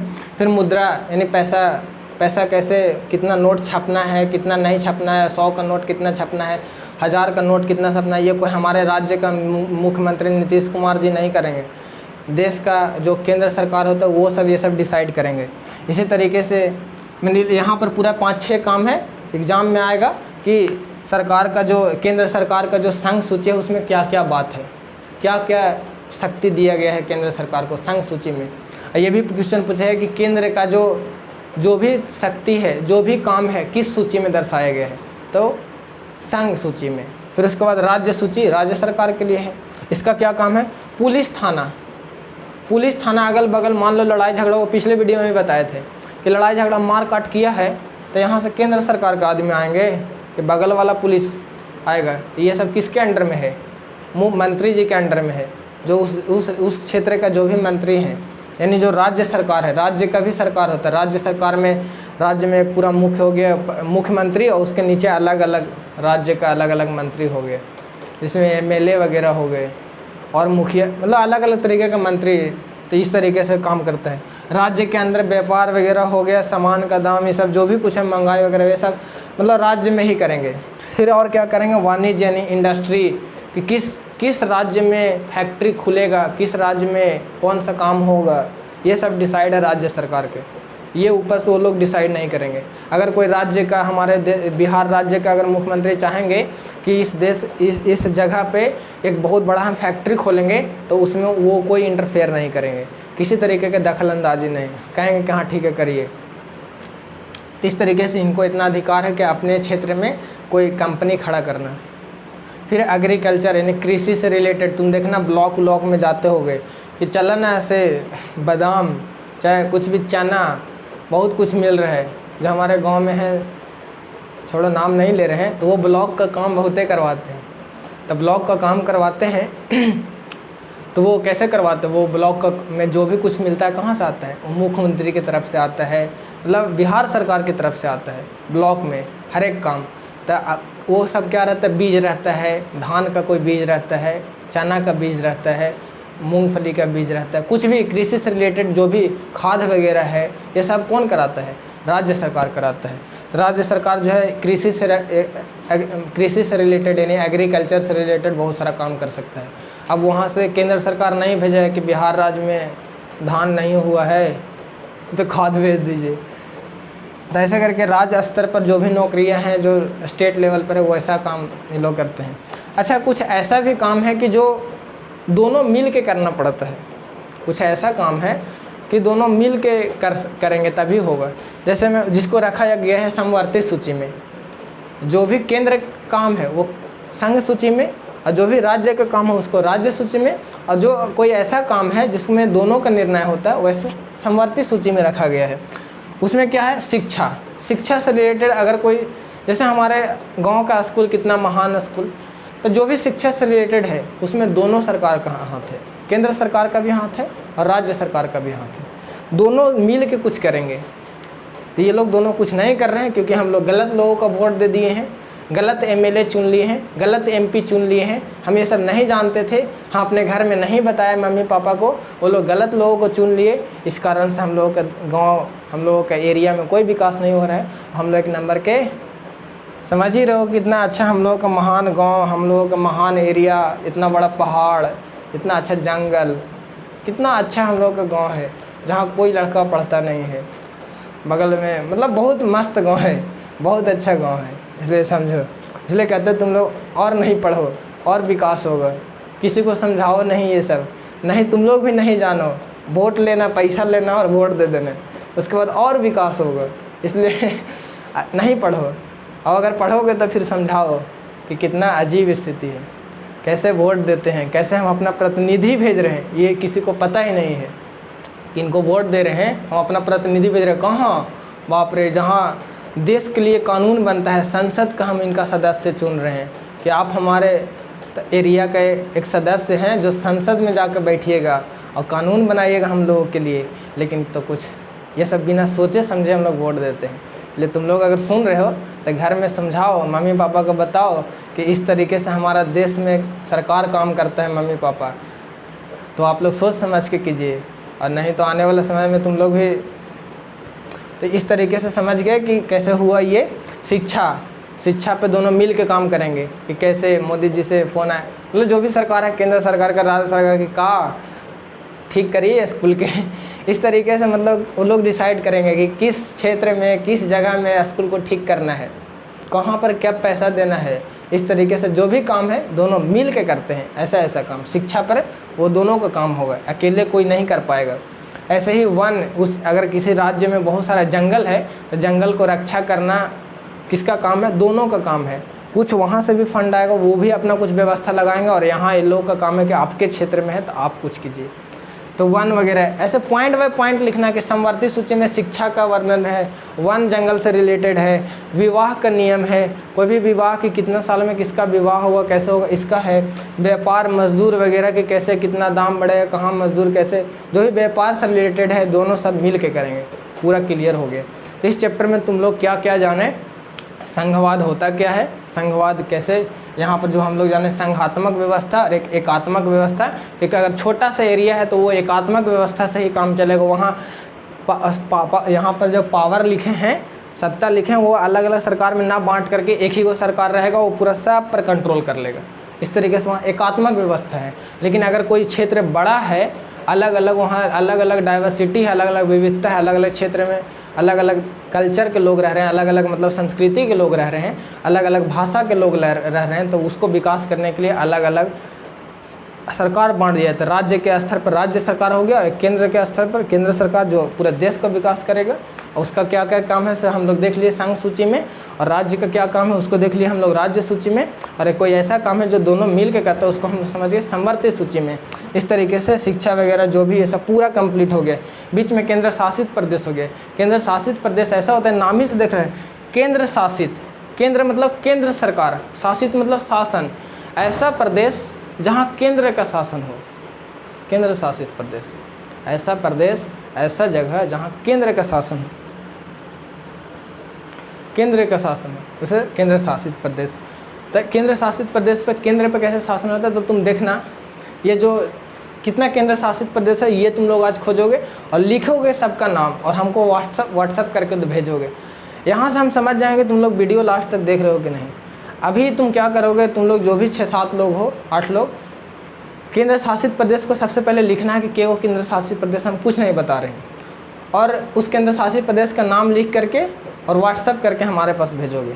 केंद्र शासित प्रदेश कितना है हमारे देश में। तो ये एक होमवर्क है, और कल सुबह जब वीडियो ये अपलोड होगा उसके बाद से हमको दोपहर तक कम से कम इसका आंसर आ जाना चाहिए। दोपहर नहीं, उसी समय वीडियो ख़त्म होगा 10 मिनट बाद सब लोग लिख करके और हमको व्हाट्सअप करेगा, समझ में आ जाएगा कौन पढ़ रहा है लास्ट तक। तो इस तरीके से केंद्र शासित प्रदेश के गो है, भेजना सब लोग व्हाट्सअप ध्यान से। तो केंद्र शासित प्रदेश जहाँ केंद्र शासित, केंद्र मतलब केंद्र सरकार जिस भूमि जिस क्षेत्र पर शासन करे उसको केंद्र शासित प्रदेश। उस पर ना ही राज्य सरकार का हाथ है, ना ही और उस पर कोई सरकार है, सीधे केंद्र का हाथ। वहाँ पे कोई मुख्यमंत्री नहीं है, वहाँ पर किसी तरीके का मंत्री नहीं, सीधे वहाँ केंद्र जो भी करेगा केंद्र सरकार करेगा। ऐसा ऐसा कितना केंद्र शासित प्रदेश है तो उसके बारे में। फिर भाषा के बारे में हम कल भी बताए थे कि भाषा को याद रखना, क्वेश्चन बनता है कि हमारे देश का कोई राष्ट्र भाषा नहीं है, हमारे देश का कोई राष्ट्र भाषा नहीं है, लेकिन हिंदी जो है राज्य भाषा है। राज्य भाषा मतलब ऑफिशियल लैंग्वेज है, ऑफिस वगैरह में हिंदी भाषा में काम होता है। इसी तरीके से हम जो कल एक फ़ोटो खींच के जो भेजे थे संवैधानिक भाषा, संवैधानिक भाषा क्या है, हमारे देश का संविधान से उनको मान्यता प्राप्त है कि लगभग 22 भाषा है संवैधानिक भाषा। अगर ये 22 भाषा में तुम किसी भी ऑफिस में अगर अपना शिकायत दर्ज करते हो किसी प्रकार का, तो आपका शिकायत एक्सेप्ट कर लिया जाएगा। लेकिन अगर आप मगही में लिख करके ले गए हैं, कहाँ किसी भी शिकायत करने किसी भी ऑफिस में मगही में लिख कर ले गए हैं, भोजपुरिया में लिख कर ले गए हैं, तो उसको एक्सेप्ट नहीं किया जाएगा। इसलिए संवैधानिक भाषा क्या होता है कि जो भी संविधान में 22 भाषा जो हम वो जो फोटो में भेजे हैं वो जो 22 भाषा याद रखना है कि इतना सारा भाषा में अगर हम कुछ बात लिखे हैं, हम अपना कोई शिकायत किए हैं किसी भी जगह पर, चाहे वो कोर्ट हो जाए या कहीं भी संसद हो जाए या कहीं भी हम अपना अगर कोई बात देते हैं तो वो बात का मान्यता होगा। लेकिन अगर मगही में लिख के भेजे हैं, भोजपुरिया में लिख के भेजे हैं, आगे आगे लिख के भेजे, तो इसी तरीके से वहाँ पे क्या होगा कि उसका वैल्यू नहीं होगा। तो ऑफिशियल लैंग्वेज मात्र हम लोगों का कोई राष्ट्र भाषा नहीं है। राष्ट्र मतलब हमारे देश का कोई एक अपना भाषा नहीं है। यहाँ अनेकों लगभग 600-1500 से अधिक बोली भाषा बोला जाता है, जिसमें 22 भाषा को मान्यता दिया गया है संविधान में। ये 22 भाषा में तुम जा करके कहीं भी अपील दलील कुछ भी कर सकते हो। इसके अलावा मगही और भोजपुरी और भी अलग अलग जो भाषा है बोली है उसमें कोई तुम्हारा कुछ नहीं एक्सेप्ट होगा। तो ये जो है याद रखना कि राष्ट्रभाषा नहीं है, हिंदी क्या है, राजभाषा है। क्या है, राजभाषा, ऑफिशियल लैंग्वेज जो ऑफिस वगैरह में काम होता है। इस तरीके से हम लोग आज संघवाद, फेडरलिज्म, संघवाद के बारे में पढ़ लिए। अच्छा, 1992 में यहाँ पर हम लिखे हैं कि स्थानीय सरकार शुरू से नहीं बना था। जब हमारा देश आज़ाद हुआ 1950 में, 26 जनवरी 1950 में, और उस समय की एक पार्टी है, पिछला क्लास में हम पढ़ाए थे, इंडियन नेशनल कांग्रेस कितना बड़ा अहम भूमिका निभाया है शुरू से। 1885 में 1885 में ही बना है। अगला हम लोग जब पार्टी वगैरह पढ़ेंगे, पॉलिटिकल पार्टी, उसमें समझेंगे। तो ये जो स्थानीय सरकार है 1992 से आया है। उसके पहले जब हमारा देश बना था, आज़ाद हुआ था, कानून बना था, संविधान बना था, तो 2 तरीके का सरकार था, एक केंद्र सरकार, एक राज्य सरकार। लेकिन जब आगे चल के देखा गया कि बहुत प्रॉब्लम है, तो एक स्थानीय मतलब क्षेत्र का विकास करने के लिए एक स्थानीय सरकार आया। कब आया? 1992 में। एग्जाम में पूछ देगा कि स्थानीय सरकार कब पारित हुआ, तो वो ये जिसको हम लोग पंचायती राज भी बोलते हैं, क्योंकि पंचायत के लेवल पर है।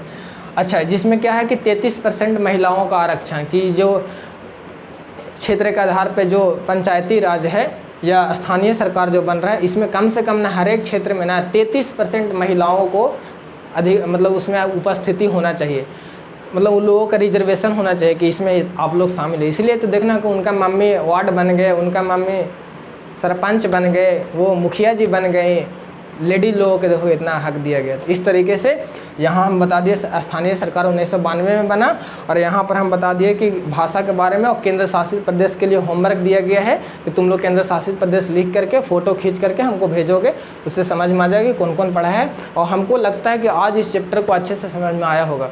देश का नागरिक हो, इस देश का जनता हो, तो इसलिए ये जो बात है किस तरीके से देश हमारा चल रहा है इसको जानना बहुत ज़रूरी है।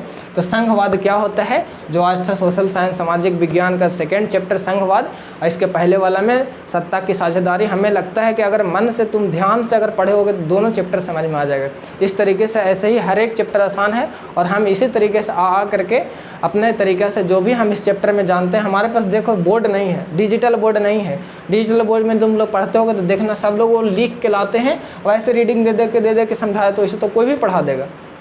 हम ये नहीं कर रहे हैं कि वो लोग है तो वैसे और भी अच्छा से। तो अगर हमसे कोई मिस्टेक होता है तो माफ़ करना, कुछ अगर छूट जाता है तो ये ना सोचना कि ये नहीं पढ़ाते हैं, क्योंकि हमको जो भी हमको देखो हमारे पास बुक भी नहीं है, जो भी हमको याद है वो चीज़ लिखते हैं और साथ में कुछ फ़ोन से देख करके लिखते हैं। इस तरीके से तुम लोगों के लिए इकट्ठा करके इतना मेहनत कर रहे हैं, तो तुम लोग भी हमारे तरफ से रिक्वेस्ट है कि तुम लोग भी मेहनत करो, और कुछ जो भी पढ़ाते हैं थोड़ा ध्यान से देखो। ना समझ में आए तो फिर से देखो, और फिर ना समझ में आए कमेंट करो, फिर फ़ोन करो, जो भी लगे अच्छे से बस हम लोग को जानकारी ले लेना। तो हमें लगता है कि आज इसके बारे में जानकारी अच्छा लगा होगा। संसद के बारे में जाने कि कैसे वहाँ कानून बनता है, विधायिका क्या होता है, कार्यपालिका क्या होता है, न्यायपालिका क्या होता है। इस तरीके से इधर हम लोग MLA वगैरह के बारे में जाने, कैसे हमारा देश में संघात्मक व्यवस्था है, एकात्मक केंद्रीकरण नहीं है सरकार हम लोगों का सत्ता का, विकेंद्रीकरण है। अलग अलग जगह क्षेत्रीय हिसाब से अलग अलग 28 राज्य में बांट दिया गया है, फिर केंद्र शासित प्रदेश में अलग ये है। पूरे तरीके से हम लोग आज समझ गए कि कैसे हम लोग वोट दे के लोकतंत्र क्या होता है, जहाँ दो तरीके का होता है, संसदीय, जहाँ संसद हम लोग के देश में संसद से काम हुआ कि नहीं, कि देश में चलाने के लिए संसद का यूज आया कि नहीं, तो यही संसदीय प्रणाली है हम लोगों का देश का। कहीं राष्ट्रपति प्रणाली होता है, हम लोग जगह दोनों प्रणाली है। फिर इसी तरीके से शासन करने का व्यवस्था एकात्मक शासन व्यवस्था, जहाँ क्षेत्र कम है, छोटा है, तो वहाँ एक ही को शासन कर रहा है, एक ही को आदमी जो शासन करके अच्छे से चला ले रहे हैं। और जहाँ बहुत बड़ा हमारे देश जैसा बड़ा खूबसूरत, जहाँ कल ही बताए थे कितना खूबसूरत देश है हमारा, अलग अलग डाइवर्सिटी, फिर भी हम लोग मिल के एक अच्छे से देश में रहते हैं, क्योंकि सबका पार्टिसिपेशन है कहाँ, सरकार में, सबके साथ सत्ता साझा किया गया है। कल जब सत्ता की साझेदारी पढ़े तो देखें ना कि हम लोग किस तरीके से सब राज्य के लोगों को, वहाँ का प्रतिनिधि जो भी है, MLA MP, वहाँ का मुख्यमंत्री, सबको पावर दिया गया कि अपना देश अपना क्षेत्र का विकास कीजिए। इसलिए लड़ाई दंगा लड़ाई मारकाट नहीं होता है, लेकिन जो लोग पढ़े लिखे नहीं वो लोग लड़ जाते हैं। इस तरीके से हम लोग संसद का अंग पढ़े, संसद का सत्र पढ़े कि तीन ही बार संसद में काम होता है, बाकी दिन छुट्टी रहता है, उसके बारे में जान गए। इस तरीके से संघ सूची के बारे में जाने, तो इसमें यहाँ पार्लियामेंट के बारे में समझे, संसद का अंग समझे, सूची के बारे में समझे, और ये सत्र के बारे में समझे, और किस सूची में किसका क्या काम है ये समझे। और यहाँ सेंटर यानी कि लेजिस्लेचर यानी विधायिका कैसे काम करता है, सेंटर में प्रेसिडेंट जो होता है, राष्ट्रपति जो होता है, हेड होता है, और जो राज्य के लिए जहाँ बनता है कानून जिसको विधायिका बोलते हैं, वो उसका राज्य मतलब गवर्नर होता है, राज्यपाल होता है। और इसी तरीके से इसमें विधानसभा, विधान परिषद, और इसमें लोकसभा, राज्यसभा, और लोकसभा को ही निम्न सदन बोला जाता है, राज्यसभा को उच्च सदन बोला जाता है। अगर पढ़ रहे हो तो ये सब बात खाली याद रखना है, ठीक। हमें लगता है पूरे चैप्टर को कंप्लीट कर दिए। अब अगले बार से फिर अगर हो सकता है ज्योग्राफी, तो हम 2 हिस्ट्री का चैप्टर पढ़ा दिए, यूरोप में राष्ट्रवाद, भारत में राष्ट्रवाद। ऐसे ही इसमें हम लोग सत्ता की साझेदारी पढ़ लिए, पॉलिटी में यानी पॉलिटिकल साइंस, राजनीतिक विज्ञान में सत्ता की साझेदारी पहला चैप्टर, और दूसरा चैप्टर आज संघवाद यानी फेडरलिज्म पढ़ लिए। तो 2 चैप्टर कंप्लीट हो गया। अब 2 ज्योग्राफी और एक और कौन बच गया, इकोनॉमिक्स का चैप्टर पढ़ा देंगे, उसके बाद से हम लोग मैथ पढ़ना स्टार्ट करेंगे। तो हमें लगता है कि पूरा कंप्लीट हो गया सब बात। तो आप लोगों को एक बार धन्यवाद बोल देते हैं, धन्यवाद, और अच्छे से पढ़ो लिखो, हम लोग कुछ अच्छा करेंगे मिल करके, ठीक है।